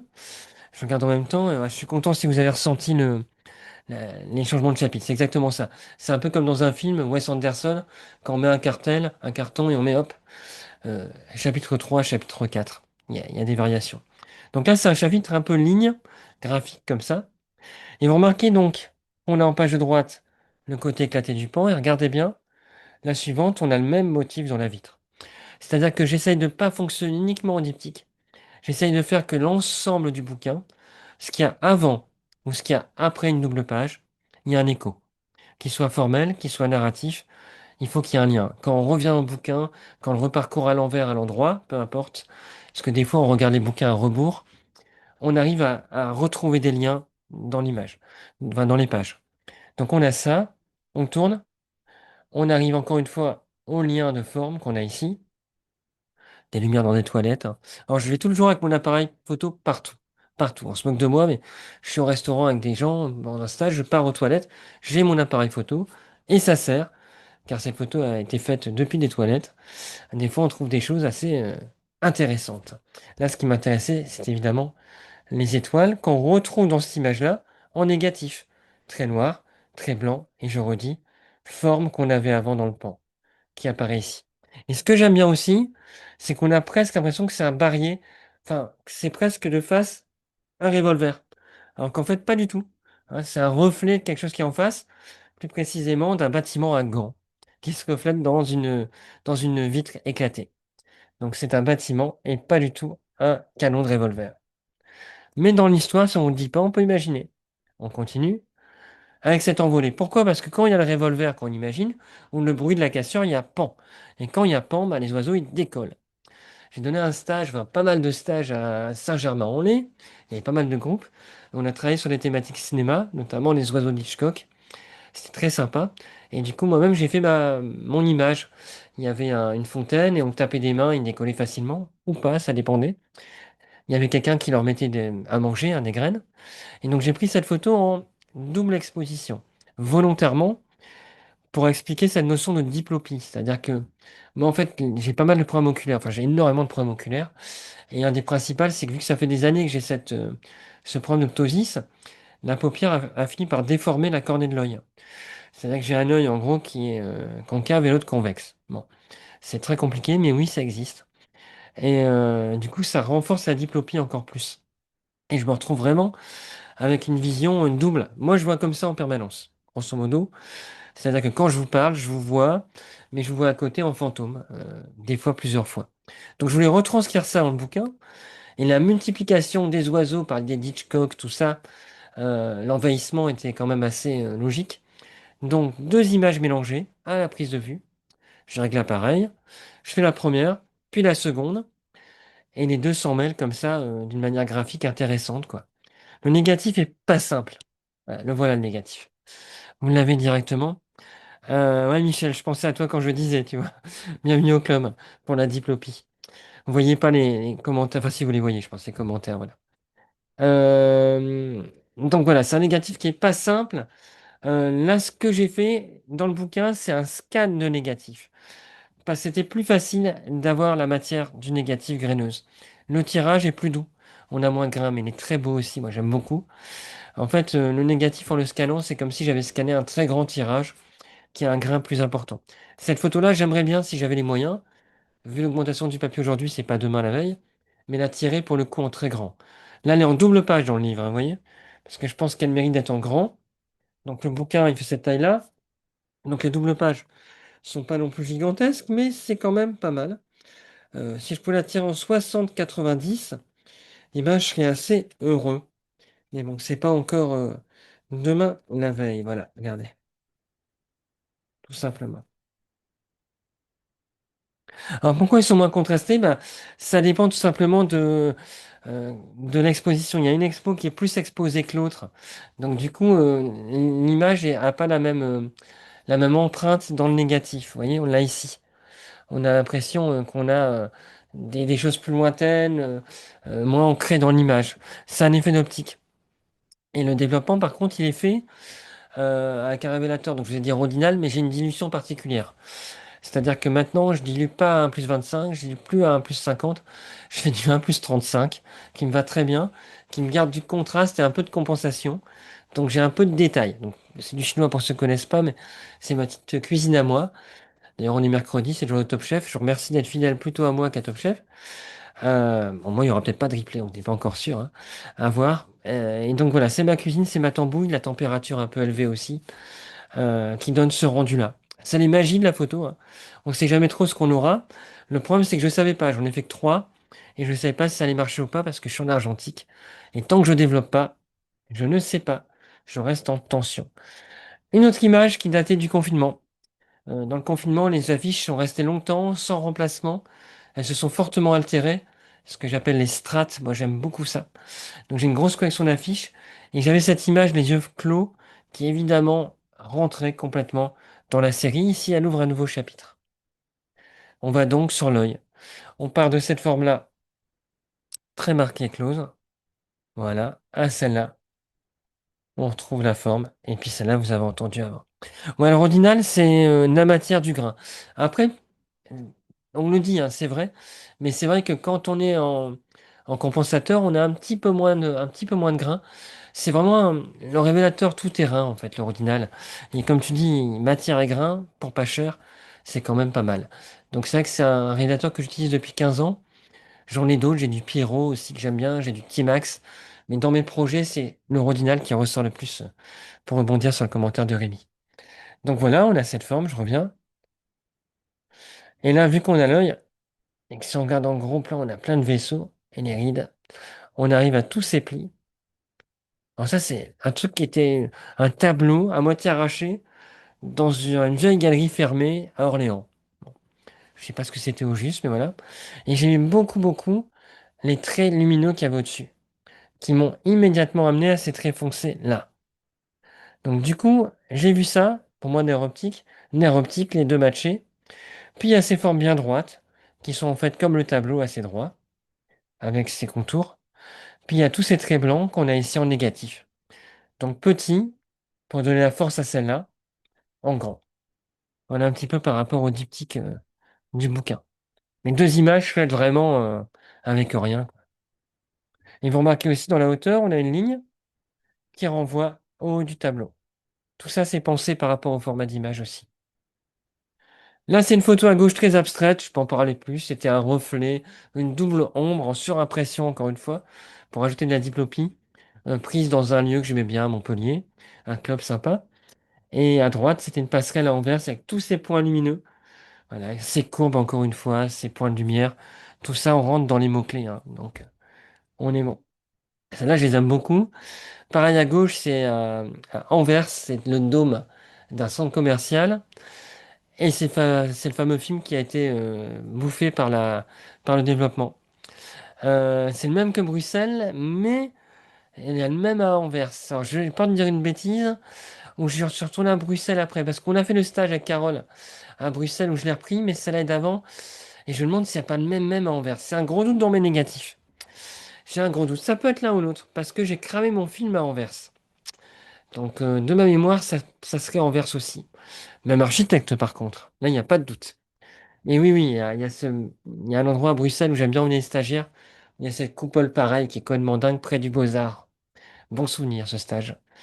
Et donc, du coup, on a une image surexposée, bouffée hein, par le révélateur. Et on a ça, que je vous ai déjà expliqué, qui est sombre. Donc, sombre, clair côte à côte, la forme qui revient dans les lunettes, le trouble. Bon, ça match bien, c'est un petit côté un peu psychédélique. Ils sont là une image qui était dans un magasin à Londres, des panneaux qui se répercutaient en reflets dans des tas de vitres. Donc c'est des reflets dans des reflets dans des reflets. Très graphique, je l'aime bien. C'est pour ça que je m'en suis servi pour la communication. Puis elle me renvoie à la forme du bouquin vertical, donc elle a été facile pour créer le visuel de la com, de la visio de ce soir. Voilà, et ça c'est pareil. Ça s'étend en double page comme la diplopie des oiseaux. Toute seule, on revoit le chapitre, vous la connaissez, hein, l'histoire aussi. Et on arrive à l'intérieur. On voit l'extérieur, puis on rentre dans une intimité, porte entrouverte, photo brouillée. Là, c'est pas du cacte, c'est la douche et la buée, tout simplement. Ici, la nuit, c'est un tac que j'ai trouvé à Orléans et dont la matière en crépi vibrait parfaitement avec le tapis. Donc, je trouvais que même si la photo du tapis a été faite en pleine journée, ça pouvait matcher pour créer un petit diptyque comme ça. La fausse nuit, là, on est dans la nuit américaine. Oui, une seule image pour chaque chapitre. Toujours à droite, pour vraiment créer une respiration à gauche. Comme ici. Toujours une page vide à gauche, respiration, et à droite l'image. Voilà. Donc la nuit, ça, et là, moi ce que j'aime bien, c'est évidemment la forme très lumineuse ici. On dirait que c'est la nuit, en fait, c'est une nuit américaine, hein. C'était en plein jour sous un soleil énorme à Courtrai, en Belgique. Et puis voilà, le cadre ressort très contrasté, hein, mesure spot, exposition.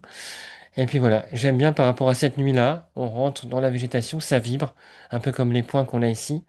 Et ça, c'est une photo d'un arbre chez une amie, dans un jardin que j'aime beaucoup en Normandie. Un arbre que j'ai flashé vers 23 heures, quand il faisait bien noir. On reste dans la matière avec des sillons. Alors là, c'est la photo macro quasiment, hein.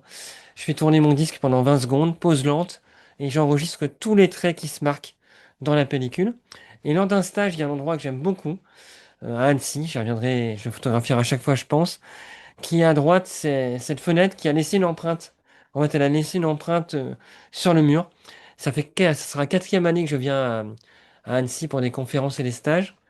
Et là, vous voyez, c'est typiquement l'empreinte qui à chaque fois je photographie. Donc on a le contraste, les traits qui rappellent les sillons du disque. Noir, blanc, gris, noir, blanc, gris, hein, grosso modo. Et puis, comme si le temps était passé, toujours la même musique qui reste imprégnée. Un vinyle qui coule, c'est beau, surtout quand il est marqué pâté. Et puis des œillets à côté, voilà. Pareil, les fleurs ont été prises la nuit au flash, avec un léger bougé. J'aime beaucoup le flash nocturne, hein, c'est un truc que j'aime bien. Et puis ben là, c'est pas tous les jours qu'on trouve un disque qui flotte. On est à Calais. Et puis on a tous ces contrastes, toutes ces formes qui se répercutent entre les images, tout simplement. Le bonheur, image que j'aime énormément. Énormément, énormément. Prise en Normandie aussi. Et puis la main coupée, la main chirurgicale sur un plateau très métallique, un peu comme les plateaux d'hôpitaux, hein. Car moi, ça m'évoque ça, ce côté froid là. Et puis on a ce lien, la ligne qui revient ici, dans la typo. Finalement, le bonheur est à portée de main.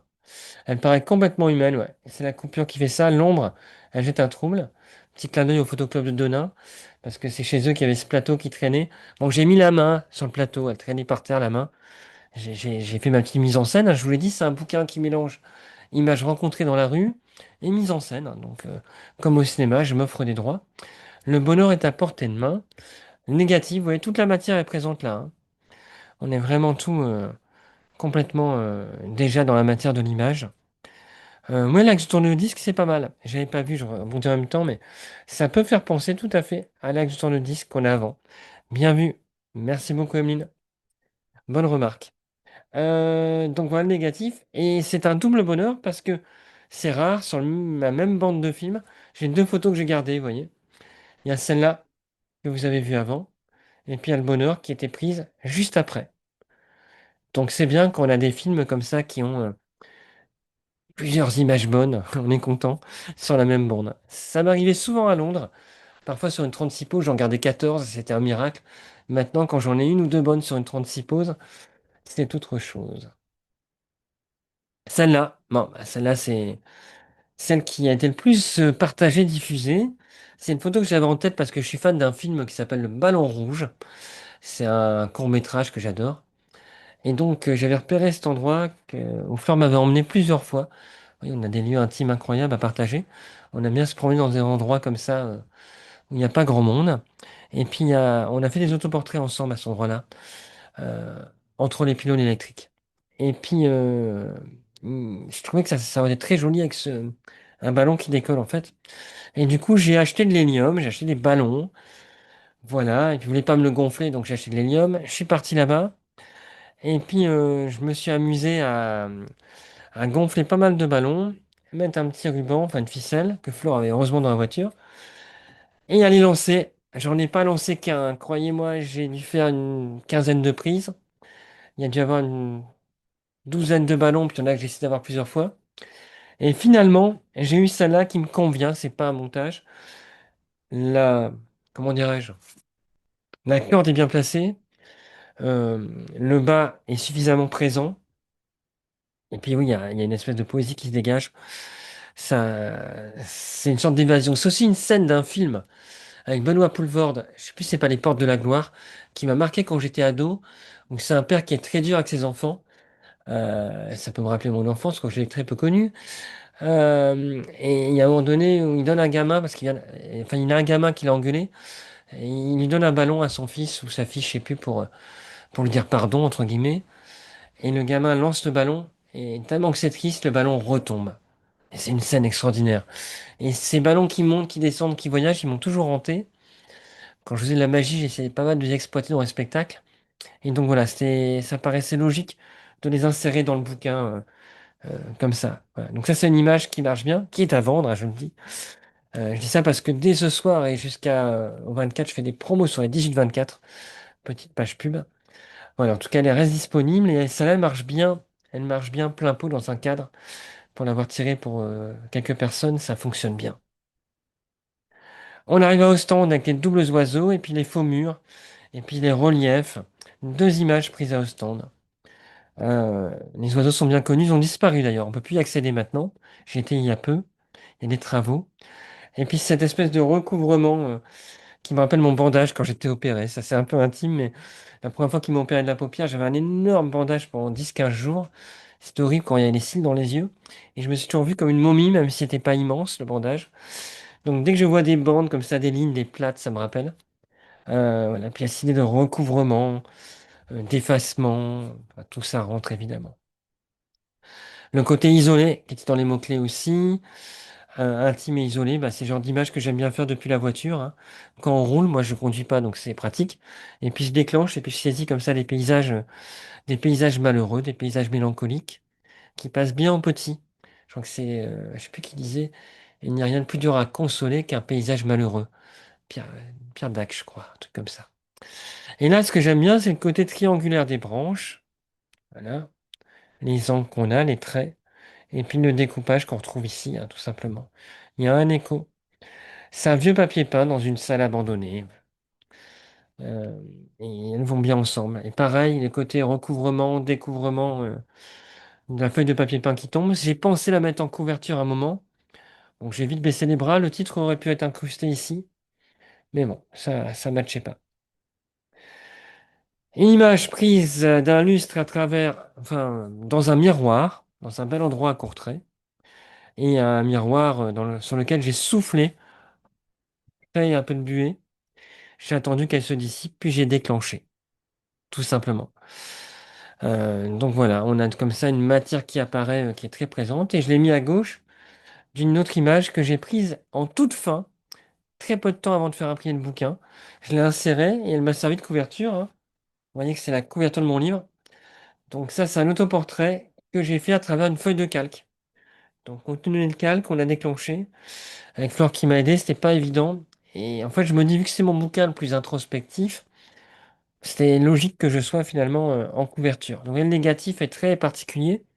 Il a un côté radiographie. D'ailleurs, j'avais pris ma main à côté, ça faisait aussi radio, avec un centre très dense et le reste qui se dilue. Ça, vous avez le négatif, vous avez le off, hein. Voilà, c'est une image que j'ai recadrée pour faire la couverture et qui passe bien avec le léger ton chaud qui a été ajouté, le papier ton chaud et l'impression. Donc voilà cette image. D'autres images, bah là on part tout simplement de l'œil, hein, dans la vision, un œil enfermé dans, dans un rideau de fer, qui regarde un paysage contrasté, qui joue aussi sur les lignes. Voilà. Les deux sont sur l'enchevêtrement, l'image de droite est diurne, donc c'est pas si elle est prise le jour ou la nuit. Euh, J'aime bien ce côté-là. Je réponds à la question, pourquoi pas avoir mis le négatif? Non, j'ai vraiment montré que le contour de négat sur certaines images, avec les perforations, les filets noirs, mais je voulais pas trop jouer là-dedans. J'ai vraiment envie de rester dans le positif, quoi. Voilà, l'image positive, positive comme mes tirages. Je bidouille plus quand je fais des films. Là, j'hésite pas à mettre en négatif, inversé ou autre. Mais en photo, je suis un peu rigide parfois. Je recadre très peu et je reste sur le positif. En page de garde, hein, les pages qui sont visibles là, si j'avais pas voulu du noir, j'aurais peut-être mis un négatif ici. Pourquoi pas? Mais là, je trouvais que ça sortait un peu. Puis j'ai fait un truc positif avec un nom qui était négatif pour moi depuis longtemps, donc je suis resté dans ce côté-là. C'est Woody Allen, qu'on l'aime ou qu'on ne l'aime pas, il avait une bonne phrase. Il n'y a que du négatif, auriez-vous deux choses négatives à me dire pour que ce soit positif. Ouais, c'est ça. Ceux qui ont aimé les maths étant jeunes, elle est pas mal cette phrase. Les hôtels. Alors là, pour le coup, on dirait un négatif. On me l'a déjà dit plusieurs fois cette image. C'est bien positif, c'est juste une image qui était éclairée par néon, qui a été prise à Nice. Je ne sais plus dans quel quartier, mais à Nice. En 2024, précisément. Certains Niçois pourront peut-être me dire d'ailleurs dans quel coin. Et à droite, un rideau pris à tourner en Belgique. Mais j'aime bien évidemment le côté drapé qui va bien avec l'hôtel, l'intérieur, etc. Ça rentrait dedans. Et là, on est dans les surfaces, dans les frontières, j'ai envie de dire. J'aime beaucoup cette image à droite où on a à gauche, pardon, où on a le panneau publicitaire cassé qui renvoie aux briques. Et puis j'ai pris cette image. C'était très compliqué, c'est des doubles reflets prises dans une ville où se réverbérait un nuage et une sorte de voile. C'était un bâtiment en travaux. Et hop, on dirait qu'en fait, il sort ou il va être aspiré, au choix, par le cadre qu'on a là. Ah, merci beaucoup pour le pain de la Méditerranée. Merci beaucoup pour l'adresse de l'hôtel. Thank you. Voilà, donc ces deux pour moi allaient bien dans les lignes, dans le contenu vaporeux. En gros, c'est comme ce qui était vaporeux, heurté, quelque chose de rigide. Le monde réel, hein. Moi, je suis quelqu'un d'un peu rêveur et je me confronte à la connerie humaine, aux normes humaines, aux normes qu'on nous assigne plutôt, aux administrations, aux règles, entre guillemets. Et j'ai un peu de mal avec tout ça. Donc, du coup, voilà, je trouve que ces deux images cohabitent bien. Et forcément, on a des vrais nuages, enfin des vrais faux nuages qui apparaissent après. Ça, c'est, tout le monde peut la faire, c'est dans un musée bien connu de la photo, que j'aime beaucoup en Belgique. Et voilà, je trouvais qu'il y avait la courbe, encore une fois, les nuages, cette notion d'enfermement, hein. Ce chapitre-là est vraiment sur les surfaces, l'enfermement, comment dirais-je, les rideaux, tout ce qui est obstrué, hein. Vous l'avez remarqué. Donc, j'ouvre le chapitre avec celle-là pour faire écho aux nuages. Et on arrive sur des images qui se font écho différemment. Des oiseaux qui passaient. Il y a pas mal d'oiseaux qui passaient. Et c'était sur un chantier en Normandie, je me souviens très bien.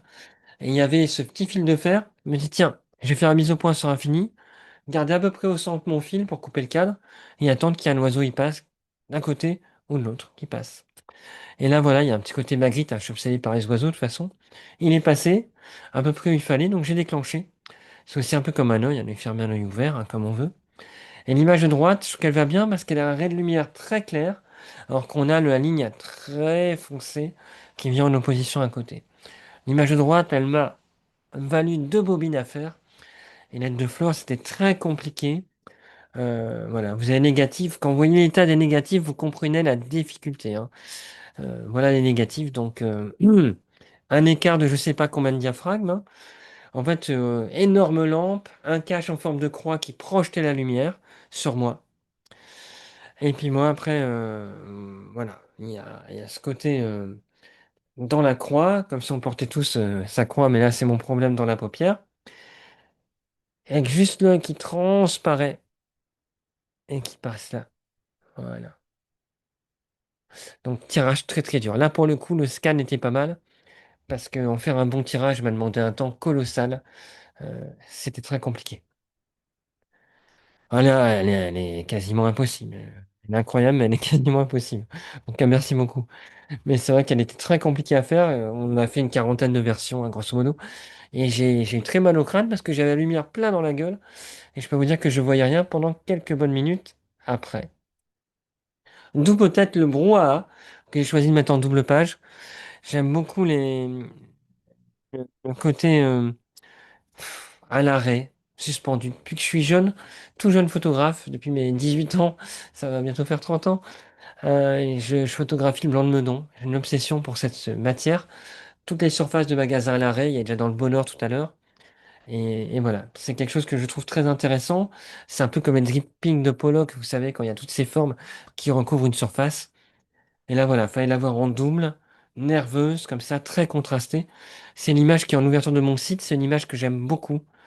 Et donc, je voulais mettre en grand comme ça. Une vraie obsession, voilà. Ouais, c'est vraiment quelque chose qui me suit depuis une trentaine d'années. Vous retrouvez celle de tout à l'heure avec ce avec quoi elle cohabite. C'est-à-dire que vous avez vu mon pylône pris à Dijon, et à droite, vous avez une flaque sur laquelle on avait bien, enfin, autour de laquelle on avait bien tourné lors d'un stage à Anvers. Et donc, moi, ce qui m'intéressait, c'est que les carreaux qu'on a ici, enfin, c'est un peu comme un moule de découpe, hein, et qu'on ait toutes les fenêtres qui rappellent les carreaux ici, les courbes, puis les traits qui remontent au nuage comme ça, qui bavent ici, tout simplement. C'est des ondées lacrymales, comme disait Bachung dans l'image de droite. Ici, c'est une image que j'aime beaucoup, qui était d'ailleurs en couverture, enfin, qui est en couverture de mon petit AZ, publicité. Et j'aimais bien sa cohabitation avec les lignes de celle de droite, la petite lune. Il y a même deux lunes, hein. Au développement, j'ai dû un peu trop appuyer sur le film, ma spécialité, donc j'ai créé une deuxième lune ici, petite lune ici, et on renvoie et on redescend, et ainsi de suite, entre ces deux blocs, blanc et noir. Voilà. Image prise dans une école primaire où j'interviens, d'ailleurs j'interviens demain là-bas. C'était juste une affiche sur le cours de sport qui était mal scotchée sur un bout de bois. Et ça m'a donné une image que j'aime beaucoup au niveau des matières. Comme quoi, avec rien, on a ça. Alors là, c'est simple, hein, c'est tout simplement une pause longue avec les persiennes qui viennent se dérouler et hop, qui s'empruntent comme ça pour créer une diplopie de persiennes, de rideaux, de fenêtres. Et pour répondre à la question, oui, Plossu a une nappe blanche en photo de Paris, en couverture du bouquin Paris, qui est magnifique. C'est une des plus belles photos qui soit. On a un petit bout de canapé et un petit bout de nappe blanche qui sont éclairés. C'est une photo très cinéma de Truffaut, très Raoul Coutard, vraiment. Hop, on passe de toutes ces petites percées dans le volet roulant à tous ces petits pavés à caler, cassés, hein, comme ça sur le sol, presque comme un accident. Puis on a une voiture avec ses deux yeux, dont un est dans la lumière et embué. Voilà, j'aime beaucoup la matière qu'on a. On a les lignes qui renvoient. Voilà. Et on a cette petite matière, ce petit nuage comme ça qui est brouillé. Négatif très dur, hein. Il y a des grands contrastes, le soleil tapait bien. Donc pas facile à tirer non plus. Ça, c'est une photo faite à Berck, dans les parties un peu sauvages de Berck, que j'aime énormément. Et c'est prise le soir au flash. Voilà. C'est encore une fois un obstacle. C'est un bouquin qui parle de dépasser un peu les obstacles aussi.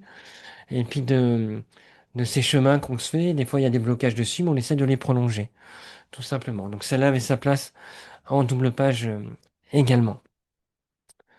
Nuages, pareil, à Côte d'Opale, hein, les lumières superbes. Et puis extérieur, il y a droite, intérieur. La photo de droite paraît rien, mais c'est une photo hantée. C'est mon couloir qui mène à la cuisine, dans la maison qui me sert de chez moi pour l'instant, on va dire. Et elle me rappelle toujours Lynch. On a mis un gros rideau très très épais rouge, un peu dans Twin Peaks. Et donc du coup, quand je le vois le soir, je dis, putain, c'est vraiment comme dans... On est vraiment dans Twin Peaks, quoi. Et il est intéressant quand la cuisine est allumée et que c'est la nuit. C'est-à-dire que c'est l'intérieur de la pièce qui est caché, qui vient éclairer, baver en lumière sur l'extérieur. Je pensais que ça serait facile à prendre, j'en ai fait plein de versions, et je me suis rendu compte qu'en argentique, il y avait encore quand même la loi de réciprocité, qui fait que bah, quand c'est la nuit, bah, le film, il faut le pousser bien plus que les cellules ne croient. Quand vous voyez les négatifs, donc bon, là c'est à travers la pochette, hein, désolé, c'est un peu brouillé, mais grosso modo, pour arriver à la bonne, qui est celle-là, je suis monté à 4 minutes 30 à peu près au niveau du temps de pause. Là, on était à des temps de pause de 15 secondes, et là on est à 4 minutes 30 pour vraiment que j'ai pas à faire à la main le halo, qui ressorte directement au tirage. Donc il y a eu un effort vraiment de prise de vue pour ça. On reste dans les contre-jours, avec pareil des veines qui se voient, pour les véganes, désolé, dans le lustre, mais chez un ami, il remarquait même plus son lustre chez lui, sa lampe. J'ai photographié 3-4 fois, il me dit, mais pourquoi tu photographies ma lampe? Et il était assez surpris quand je lui ai offert le tirage du rendu qu'elle avait. Voilà, là on est sur des reflets en Normandie à gauche, une nappe pleine de soleil à Nice il y a quelques années.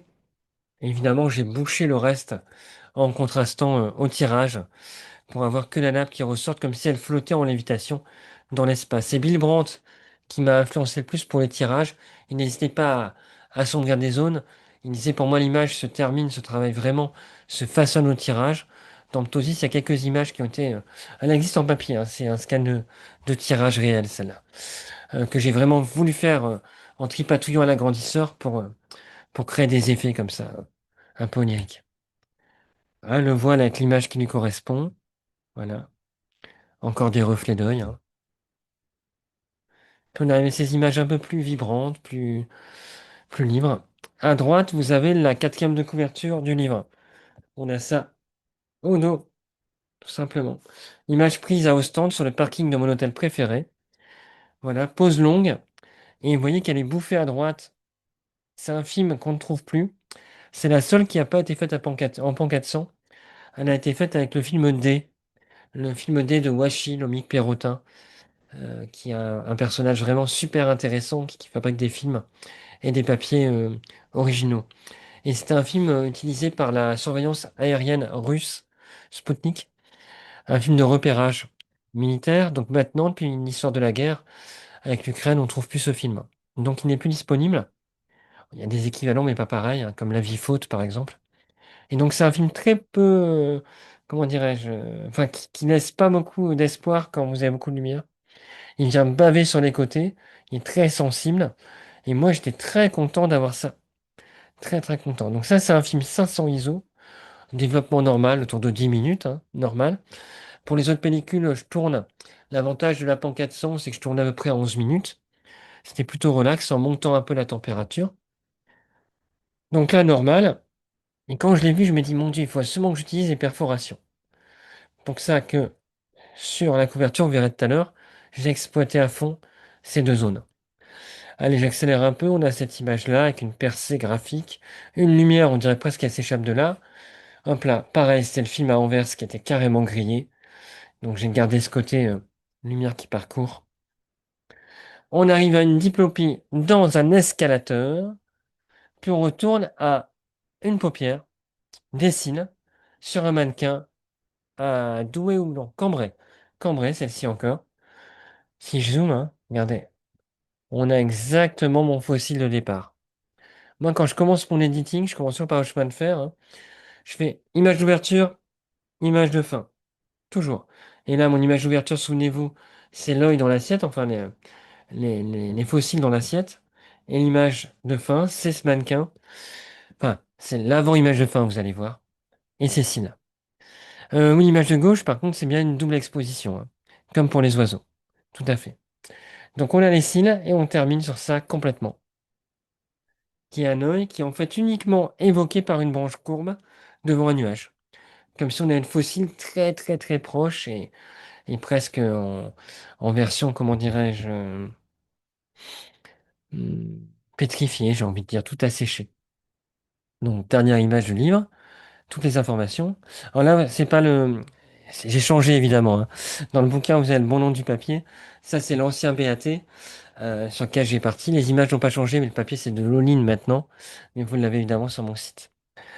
Et on va arriver à la couverture. Alors, celle-là, oui, oui, celle-là a été faite en pensant à fond aux formes aptosis et au titre. Complètement, oui, oui, complètement. La couverture, j'adore les couvertures. C'est un truc qui me plaît à faire graphiquement. Je pense toujours une couverture sur un ensemble et pas uniquement sur une face ou une autre. Et pour moi, ce qui a une grande importance aussi, c'est le dos. Donc, il n'y a pas qu'une première de couverture parce que quand vous n'êtes pas très connu, en librairie, vous êtes rangé dans le rayon, comme derrière moi. Et ce qu'il faut, c'est un dos, on appelle ça un dos, hein, pas une tranche. La tranche elle est là. Ce qu'il faut, c'est que le dos, il ressorte pour que les gens aient envie de saisir le bouquin. Là, les perfos, franchement, si on aime la photo, on a envie de voir ce qui s'y cache. Donc, mon ensemble est, comment dirais-je, constitué de deux images. Voici mon ensemble complet avant pliage, avant façonnage. Première photo recadrée. Et à droite, toute l'image que vous avez vue tout à l'heure avec la bavure sur les perforations. Tout ça. Mon but, c'est quoi? C'est qu'on ait le dos qui ne soit que ça. Donc, quand c'est assemblé, plié, au dos, on voit un petit peu de perfo comme la photo dans le bouquin. Et quand il est mis comme ça sur le côté, le dos tout seul, on a les perforations qui éclatent, qui sont extrêmement graphiques. Du coup, c'est vrai qu'on a envie de le prendre et on a déjà l'idée que c'est un livre fait en pellicule. Ce qui est quand même la base, vu la matière et tout ce que je vous raconte, il faut l'affirmer quand même. Donc voilà. Euh, un peu plus haut, ce qui fait que les rebords aussi, la collure, ici, on voit un petit peu là, en haut la matière du film et en bas l'image pliée.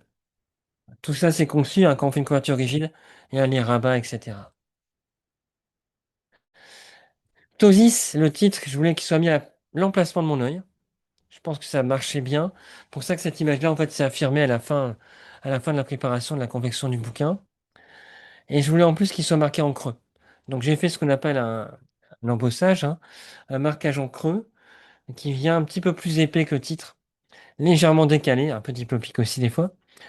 Comme ça, quand on touche, alors c'est pas du braille, hein, c'est l'inverse, c'est en creux, mais on a le mot comme ça qui apparaît, et on peut lire les lettres du bout des doigts, pour que ce soit vraiment jusqu'au bout un objet. J'ai vraiment pensé comme un tout, avec plein de détails. Par exemple, la couture, là, elle est noire, c'est pas du fil blanc, c'est du fil noir dans le bouquin, une couture noire, qui vient vraiment donner ce côté bloc sombre quand on manipule l'ouvrage. Rilke, pour ceux qui me connaissent, vous savez que c'est mon poète préféré, a dit, un livre n'est pas seulement un objet, c'est une expérience, une rencontre avec une autre réalité.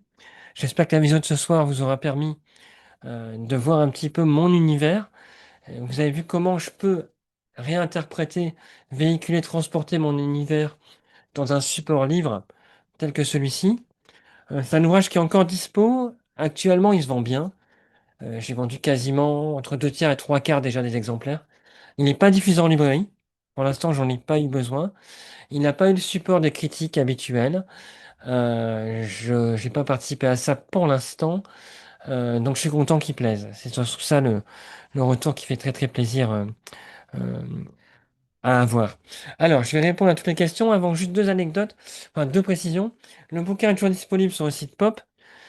Une occasion également. Je sais qu'il y a des gens qui ont moins les moyens. Il y a des bouquins qui ont été commandés, jamais réclamés, qui ont une dédicace. Donc, ils sont déjà annotés. Ils sont moins chers, ils sont à 25 euros. Il y a des bouquins où il y a des fois des défauts. Très léger pli à la couverture haute, très léger, hein. L'intérieur est impec. Ils sont à 25 euros. Donc, ceux qui n'ont pas les moyens peuvent avoir un exemplaire quand même. Ça, j'y tiens, même si le bouquin est, comment dirais-je, à la base à 35.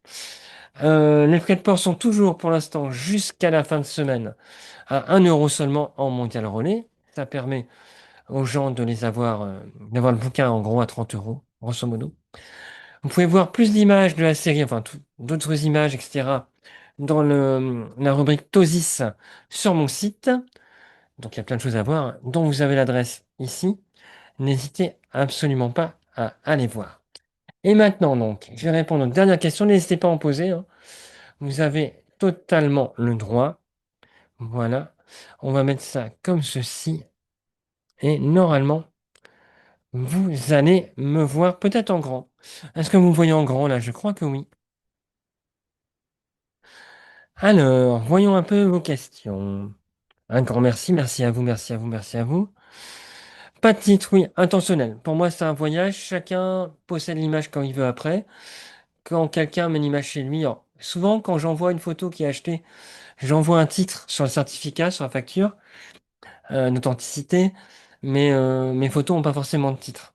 Très peu de texte, je veux juste que ce soit un peu comme un poème que j'ai composé à partir de mes mots-clés et qui reste un peu énigmatique. Voilà. Que ça laisse ouvert le champ des possibles aussi. Euh, Merci beaucoup pour les commentaires, je vous remercie. Un grand merci pour les commentaires, ça là, c'est encore mieux, évidemment. Euh, Impeccable. Je regarde un petit peu tout ce qui est marqué. Alors, Un Tantôt et avance bien. Un Tantôt, c'est un livre que je pensais sortir en juin. Je me tâte, je pense qu'il sortira plutôt en octobre. C'est un livre sur 25 ans de mes photographies en Belgique.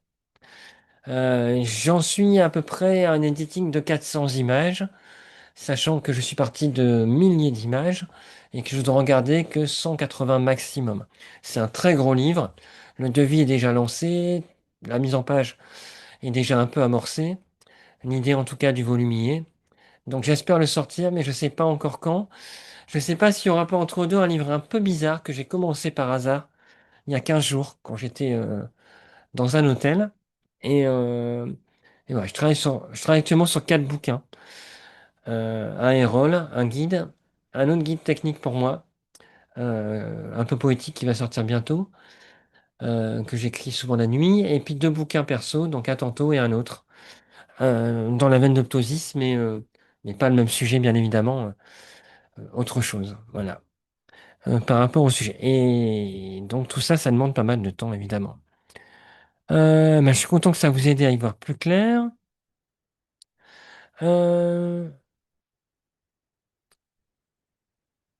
Moi, oui, au niveau du développement, pour la température, moi j'aime bien quand il y a du contraste et quand c'est un peu surdéveloppé. Je développe facilement à 25-27 degrés, hein, il n'y a pas trop de problème pour ça. Surtout quand les films sont poussés, on n'a pas trop de risques. Donc je monte un peu la température et je suis en dilution soit 1 plus 25, soit 1 plus 35, avec des temps que que j'ai testé, hein, que j'ai farfouillé pour obtenir le rendu facilement. L'idée, c'est que le négatif, il puisse être très vite tiré sans poser de problème. C'est ça que je cherche vraiment le plus dans le développement. Un grand merci pour les commentaires, Franck. Jérôme, un grand merci. Et également, merci Benoît, Eric. Alors, le site pour commander, bah, c'est mon site perso, vous avez accès. Et il y a Pop qui est ma plateforme de vente où des fois je mets des tirages pas chers, où je mets les bouquins, c'est toujours par là, Pop. Sinon, vous pouvez me contacter si vous ne trouvez pas, vous pouvez m'envoyer un message. Également, est-ce qu'il y a encore des questions? Au niveau du côté introspectif, c'était, ouais, j'ai pas su faire beaucoup plus introspectif que celui-là. Je pense pas que je ferai d'ailleurs plus introspectif. Enfin, on dit toujours, on ne sait pas. Mais c'est un bouquin que j'aurais plaisir à envoyer à ma neurologue et à l'ophtalmo qui m'avait pas mal détruit quand j'étais gamin, en me disant qu'on allait accrocher un scotch et une ficelle à mon œil pour que j'ai l'air moins crétin devant mes copains, que je puisse l'ouvrir en grand.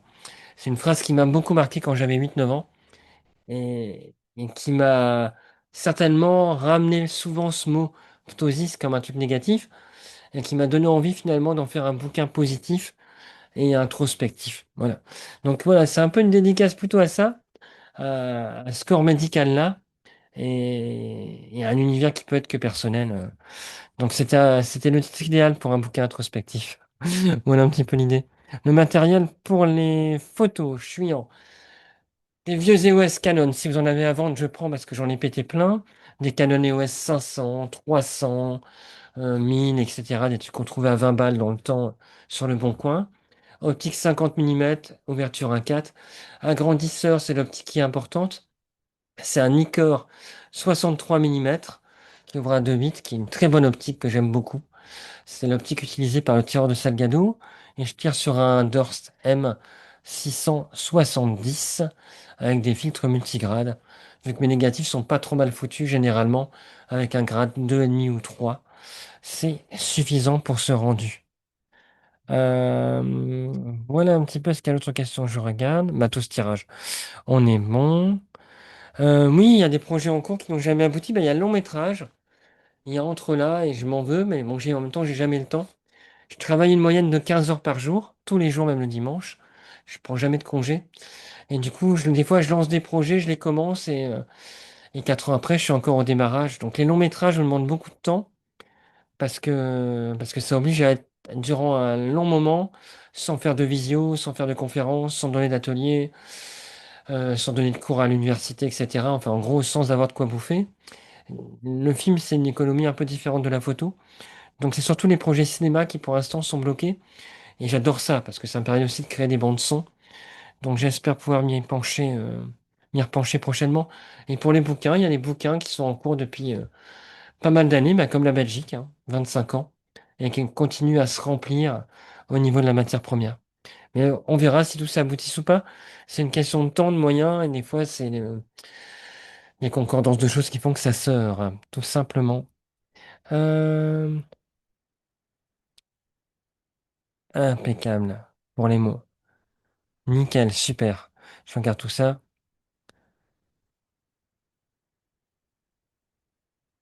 Ouais, Phileas, exactement pour les. Un livre à l'autre, Bernard Plossu a sorti.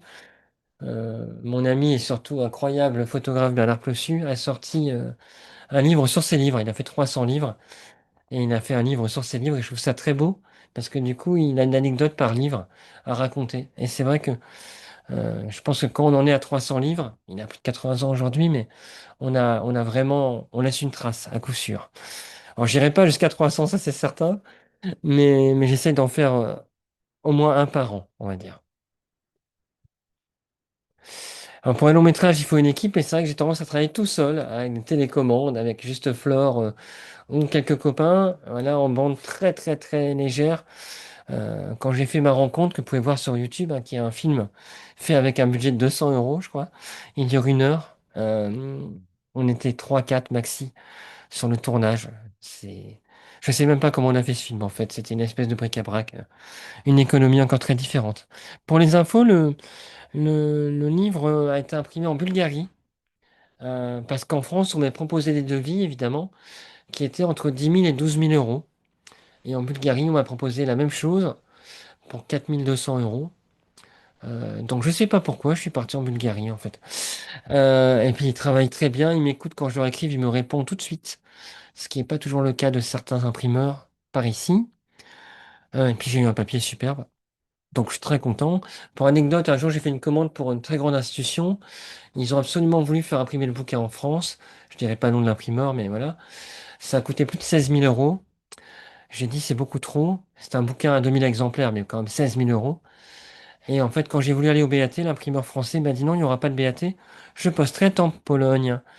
Et donc ce jour-là, j'ai dit pourquoi je m'embêterais à bosser avec eux. J'ai contacté l'imprimeur en Pologne et il m'a dit que le devis qu'il avait envoyé était à moins de 5 000 euros pour l'imprimeur qui a facturé 16 000 et qui n'a rien fait. Tout a été expédié directement depuis la Pologne. Donc maintenant, je vais plutôt à la source.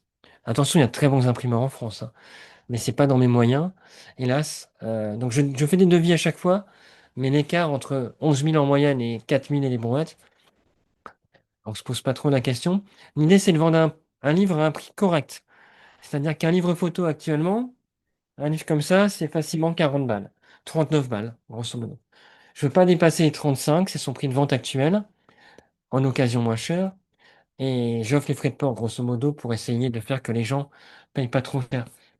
Mais voilà, si vous faites appel à un imprimeur qui vous demande un devis de 11 000, ce bouquin-là, j'aurais dû le vendre 80 euros, mais qui l'aurait acheté? Personne. Donc j'essaie que mes livres restent accessibles. Pour ça, des fois, qu'il y avait beaucoup de livres couverture rigide, couverture souple plutôt que rigide, ça coûte moins cher. Et là, voilà, j'espère pouvoir continuer à proposer des livres encore à des prix corrects et qui ressemblent quand même à des objets, on va dire. Je regarde s'il y a d'autres questions. Ben, ça m'a l'air pas mal, hein. On est pas mal. Merci pour tous ces mots gentils. Et puis voilà, ben, un très grand merci à vous d'exister aussi parce que sans vous, eh ben, il y aurait pas de visio, il y aurait pas de conférence comme je fais très souvent, il y aurait pas de stage. Un grand merci pour le support aussi parce que voilà, on se dit un livre ça a coûté 4000 balles à imprimer, mais il y a aussi tout l'argent des pellicules, du papier photo. En fait, on rentabilise jamais complètement. En tout cas, l'idée c'est de pas perdre trop d'argent. Je considère ça comme laisser une trace et une carte de visite assez importante. Donc c'est vrai qu'on a tendance à moins compter quand on fait un ouvrage, mais voilà, c'est un coût. Donc c'est grâce à vous aussi, et je le dis sincèrement, aux achats de stages, de conférences, de cours particuliers, tout ça, de tirages évidemment, que tout ça est permis. Donc un grand merci à vous d'être toujours présent. Un grand merci d'avoir suivi cette visio. Et puis ben, si ça marche, je la mettrai en ligne. Et puis on peut toujours correspondre par mail si vous avez d'autres questions. Encore un très très très grand merci pour votre présence ce soir. Je vous dis à très bientôt pour d'autres aventures et peut-être de nouveaux bouquins. À bientôt. Bye.